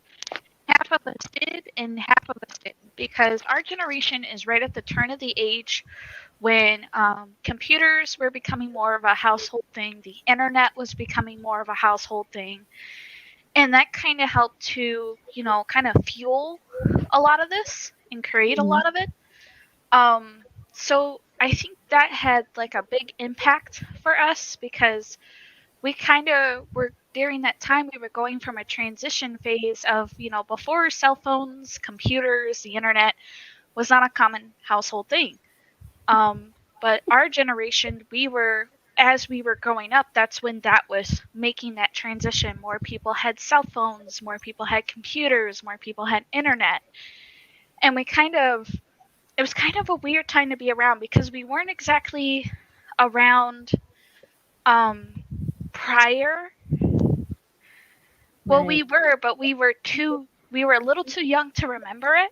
When we started getting older is kind of when people were starting to do it. It was starting to become more of a thing. And so we grew up in a weird time period, you know.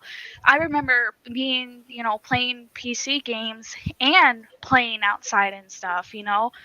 I didn't have my first cell phone till I was like 12 because I was having to walk to school. I had to walk over a mile to school every day. So it's the only reason why I had one. But so we were kind of in that transition phase. Like I remember when before YouTube launched, before Facebook launched, before Google was a search engine.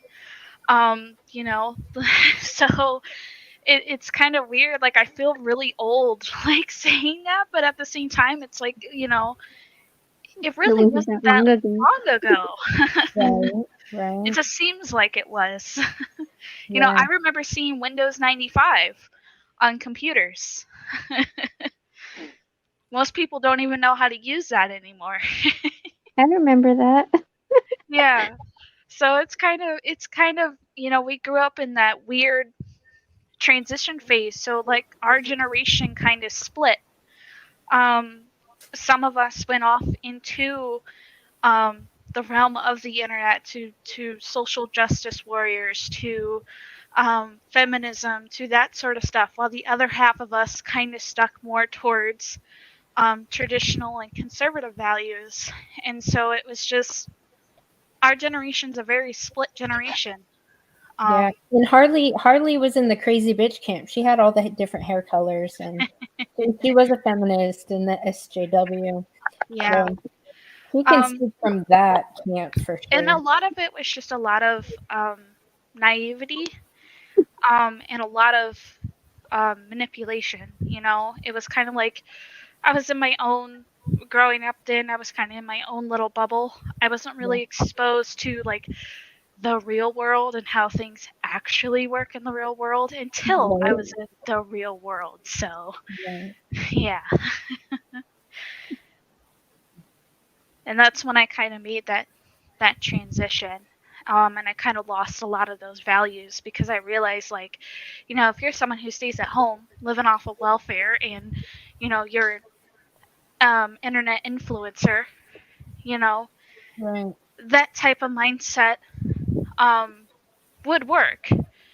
I mean, not really, but you Right. could kind of get away with it. But when you're out in the real world working for a living and trying to provide and sustain yourself off of, you know, labor and stuff, that doesn't really work. Right. So So what are the values? What would you say the values were of that? I guess really mindset. it was to think of everyone else but yourself. Like you were kind of the least important person and everyone else was more important than you. Um Oh, is it because you're white? You're saying that? You're not speaking as a woman or as a feminist, right? yeah, so it was kind of like, you know, anyone who was outside of you was pretty much, I guess, it, it's kind of weird. It's sort of like, so anyone who is considered a minority, um, you would kind of give more privilege to. You would kind of put more, um, gosh, it's been a minute, so I'm like trying to think of like words to describe it with. Can I ask a question? So, is it perhaps that that the only thing that you considered was just identity groups, like as an Yeah, abstract? So like it's not so much that you were thinking about other people and not yourself, but that you were just completely fixated on maybe identities. yeah. So like you had, you know, the different types of, you know, group of people out there. Um, like everyone's in some type of category, kind of like with like high school cliques, I guess is a good way to describe it. Like everyone's in their own little clique, their own little group. You would just kind of categorize everyone in that group, and depending on the group they're in, kind of dictated how you interacted with them. how you spoke about them and stuff like that. And how important they were, like Yeah. almost like a level of importance. Yeah. But you said more important than you. Yeah. So Yeah, like they I use would think of human guilt for that. people that are a different, that aren't white. Hispanics, blacks, Asians. Those people were I kind of held to I wouldn't say a higher standard, but in my mind they were more important than white people. Like they should be given more privileges. They should be able, because they were just treated so horribly that they deserve to be treated like royalty. Even though in reality that's not. I mean, it kind of is the case in society, but it's not the way it should be done. Right. Just because you are different doesn't mean that you can't be treated like everyone else. Right. You see, in my view, that is exactly the formula of vulnerable narcissism, because essentially, instead of having a concept of the self operating, you're looking through yourself and you're just seeing that what you care about and what you have affinity for is essentially the social validation that attaches to categories of identity. So instead of apportioning your own sense of, oh, I like this, or I resonate, or I admire this, instead, admiration comes from a prescription of just meditating on identities. And so you see through your own sense of admiration, your own sense of affinity and affection or care, and all you see is care for identities in the abstract, and that sort of social validation between that within that drama, within that identity matrix. That is what you are, just a channel of providing social validation that mediates the drama between those identity factions. So you're managing this project, this kind of social project of social validation and dispensing social validation or enforcing social validation instead of your own personal participation or engagement. So it's a substitute, I think, of personal authenticity for social validity, which I'm making a parallel to the earlier point that I made about the obsession with sexual gender expression and social validity. I'm sorry, I was thinking about that. Sorry. Yeah. Sorry. Oh wait, Harley, when you were, where did you hear this stuff? Did you hear this stuff in school, or where Well, did I you was get hearing this? it more for I was hearing it a lot from the internet. And also because of the household that I was growing up in, kind of held not all of those values, but similar ones. Things that related to them. And then also, being on during that time, especially in high school, I was on the internet a lot. And that really also kind of helped starting to fuel that fire to kind of get me to that point. Because I grew up in. Sorry, could you explain exactly what you saw on the internet? Because I don't understand how you get this communicated to you. Like how do you actually get this concept? Because I understand that you could say it's similar to Christianity. It's got this kind of like, you're taking on the burden of society or something like that, or you're trying to be helpful but like how, I mean, when you received it, does it come as an insult? I'm not a fan of vicarious redemption. Like especially like on Facebook, because I was really active on Facebook. There's like a lot of videos that in Facebook is kind of programmed to kind of turn you into that way of thinking. They would show a lot of the videos of feminists. They would show a lot of videos of social justice warriors, and a lot of them were just concepts of it. They were kind of talking about and explaining concepts and ideology of it. Certain media, certain movies, certain types of music that I was coming across did a lot of that as well. So it's kind of, because I'm not very super active on social media anymore. The only social media I'm really active on is like Twitch and YouTube. That's about it. I'm not really on Facebook or Twitter or Snapchat or any of that very much, but I would say Facebook was my biggest like thing that led me down that path. So, like, can you remember any of the sort of the basic concepts? I mean, is this quite recent? I mean, like, was this sort of This was 4 years ago. This is Sorry? years ago. So, I mean, I graduated back in 2015. So it's been, gosh, it's already almost been 10 years since I graduated. And this probably started around my freshman year of high school, which was way back in like, 2011, 2012, I think. Maybe 2011. I'm not sure. But like, kind of at the, when the 2010s kind of started is when I started high school, so long time ago. I would love to see the starting videos. Like, I would just love to see like what the gateway drug was. And I think another thing too is like, because like if you look at a lot of like news media, depending on what you watch, kind of changes your perspective on different situations. In news media, you know, they make a lot of Facebook short videos to put on Facebook. And so a lot of those would pop up and I would watch those, but I was watching it from their perspective of them kind of taking what had happened and changing the perspective to kind of meet, you know, their message, what they were trying to say, instead of just, you know, saying what actually happened. They were trying to get you to see it a certain way. So that also kind of influenced it as well. And then on top of being in an interracial household, and then on top of going to a living in a majority black neighborhood and going to a majority black school district, it just kind of just the pieces, I guess, just slowly kind of put themselves together. Do you think you also had not only with social media influence, but also with the people, like you say, like you went to school, but in regards to the friends that you hung out with, did they also promote and spread the information that you saw?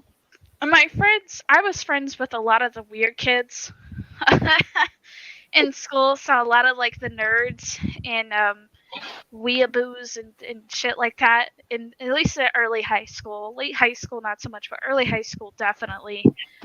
And really with them, like it wasn't. I wouldn't say it was really political, but I would say that I don't really know if it had an influence. It could have.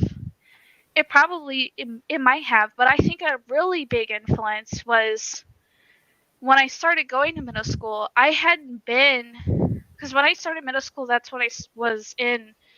I had just moved into this household, and I was just going to kind of the, you know, being in a majority black neighborhood and school district.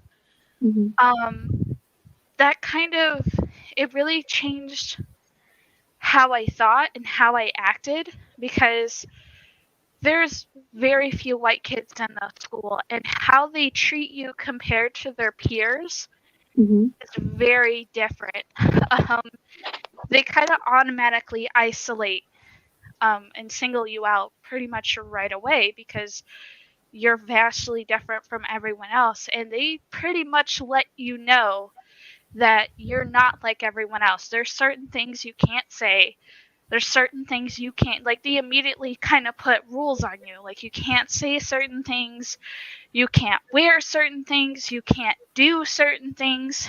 And it's kind of like, sure, I could have went and complained about it, but that wouldn't have really done anything, to be honest, because, you know, the school was a mess.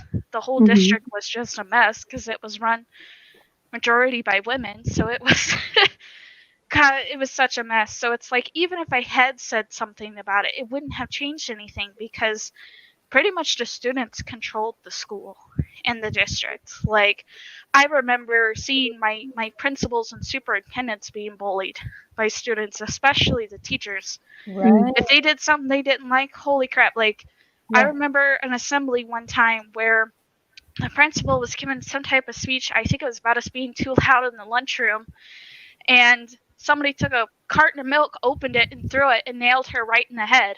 So like, you know, there's just nobody cared. You know, the students were going to do whatever they wanted to do, and there wasn't really anyone to stop them. Especially like the end of the year. I never went to the last day of school because the last day of school is kind of terrifying. Like people, like I get being excited because it's the end of the year, it's summer, but people would fill up water balloons and water guns with like bleach and pour people and spray people with it. They were throwing trash cans down flights of stairs. They would bring fireworks to school, would set off fireworks in the school. People would start fires. Like it was terrifying. So pretty much after my first experience with that, I never went to the last day of school. I was like, there is no way. It's not like I need it anyways. I already graduated, so it doesn't even matter. But it's like, you know, it's just, yeah, it was a crazy time. Yeah. Yeah, and actually, Harley's from Michigan. So, what city are you? Before when I started, before I moved to Michigan, I lived in St. Louis. Okay, so that happened in St. Louis. Yeah. Okay. Once I moved to Michigan, it wasn't like that anymore. I didn't like. I still went to. I went to one school, but it was more mixed than it was predominantly black. It was kind of a good 50-50. But that school was also a downtown city school, and a lot of the kids who went there were from poverty, from poorer families.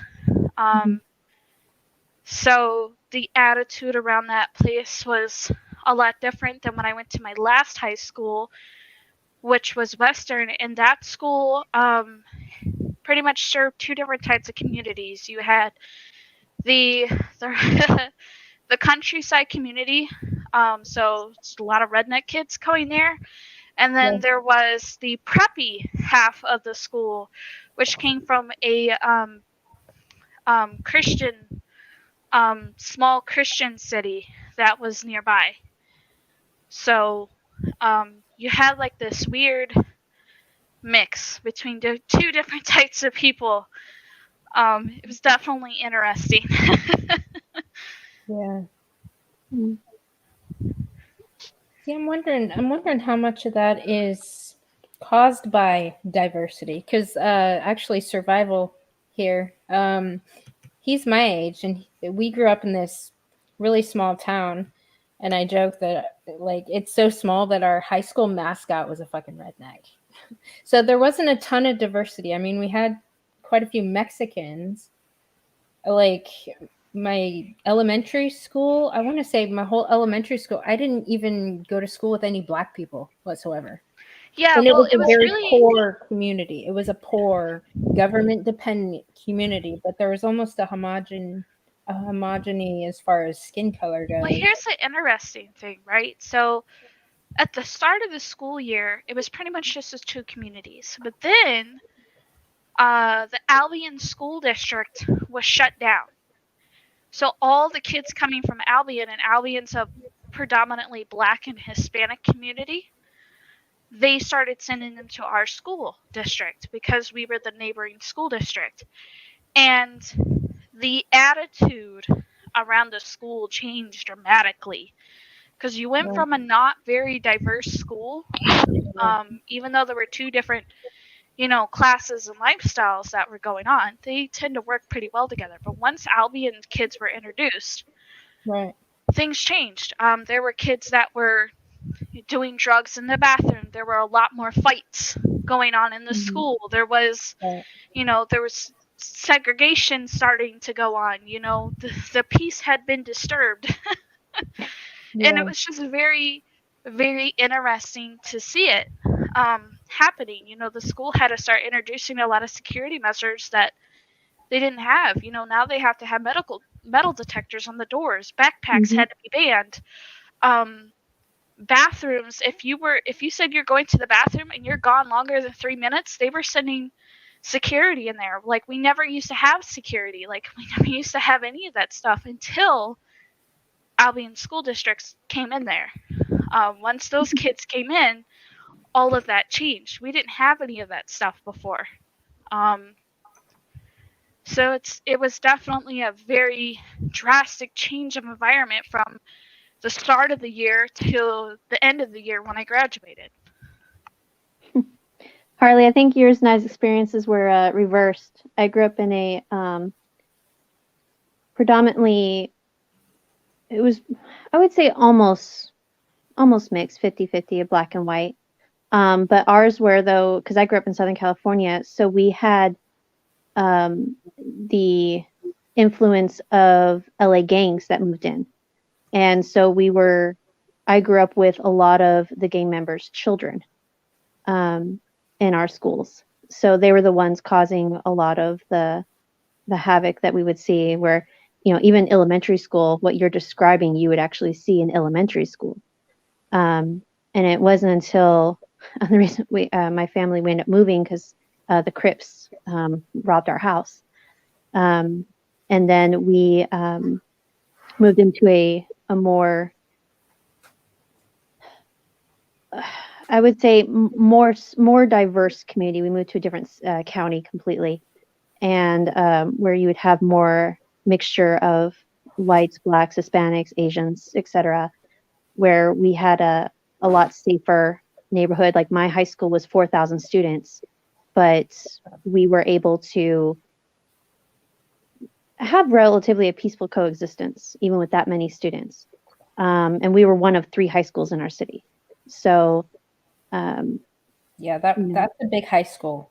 Yeah, most people when they drive by the high school I went to, most of them think it's a community college, just due to its size. Yeah. I don't remember the number, but I remember the total population in my county, I think, was like 9,000 people when I was young. Yeah, no, my city was 250,000. So very large city, but yeah, we had so yeah, our stories are kind of reversed, where it was predominantly white and black, and we pretty much everything you described I had as younger, and then didn't have that, or had a more diverse influence as I started getting older. And then also the gang violence too I grew up with. So yeah, I didn't really grow up around too much. Well, I wouldn't say the violence aspect. I definitely recognize gangs because the portion where I lived in St. Louis before we lived in Michigan, there's an area of St. Louis called Kinloch. And Kinloch is a district of the city that is, I mean, it is, you can tell it's the ghetto. Like, there's only like maybe a handful of apartment buildings there, and half of them are like boarded up and shut down. Pretty much all the houses were tore down, all the businesses were tore down. So it's a very odd area within the city. And essentially, if you were a white person, you didn't go there, because one of the issues was that with the police, because Kinloch still had its own police department. And my older sister got pulled over one time because she drove not like a super nice car, but like a neat car. And she worked in an office. So she dressed up a little bit more professionally. And she got pulled over there, and the officer arrested her for prostitution because she is a white female who is driving a nice car and is wearing nice clothes. Even though he had absolutely no proof of that. That was just this immediate assumption.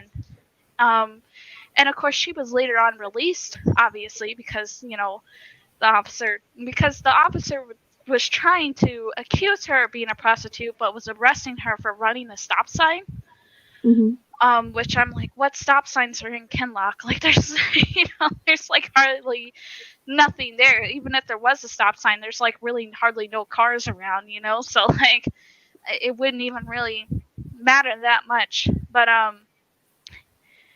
being that close to that area, I was there when the Ferguson Florissant riots happened, and that was a terrifying thing to go through because that's where I lived. I lived right in the right just outside of where that main incident happened. So hearing all those gunshots go off, seeing people running around, burning down the businesses, like it was a scary time. That section of the city was literally on lockdown. Like nobody could leave their houses because it was way too dangerous. So after that incident, it was kind of like, I think it's time we should move on from here because now there's nothing left. All the businesses were burned down. A lot of people left the community. So there wasn't really, even though we were in a city, surprisingly, a lot of the people weren't around anymore after they did that. A lot of businesses left. A lot of people moved out. Like it was just it kind of became an expansion of Kenlock because of that incident. So it was definitely like I'm glad that we left after that. I just wish we could have left earlier before it happened so we didn't have to live through that. But it kind of just after that it was, it was different. It was definitely different. And even with where I live now, I guess I still kind of have that paranoia that, if something happens here, we're going to be in trouble. So I kind of like for us, that's why we're kind of prepared. Why, we keep firearms in the house and we all have our own and we keep food stocked as much as we can and stuff because something like that can happen at any time and it happens very fast. Yep.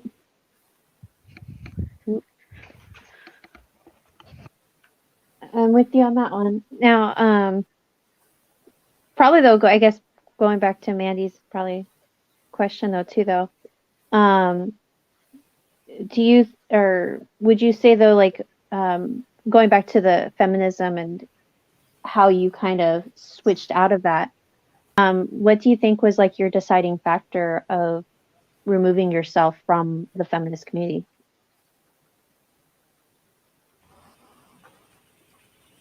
Harley, she's talking to you. I'm sorry, I missed a portion of that. My headset was glitching out there for a second. No, I was saying though, just kind of going back though to the original question though, or I guess statement that Mandy made about for you, that you were part of the feminist SJW community. What was the deciding factor for you to step out of that community and brought you to your? I guess one of the big things for me was when I kind of had to run away from my household because it was not a good situation for me.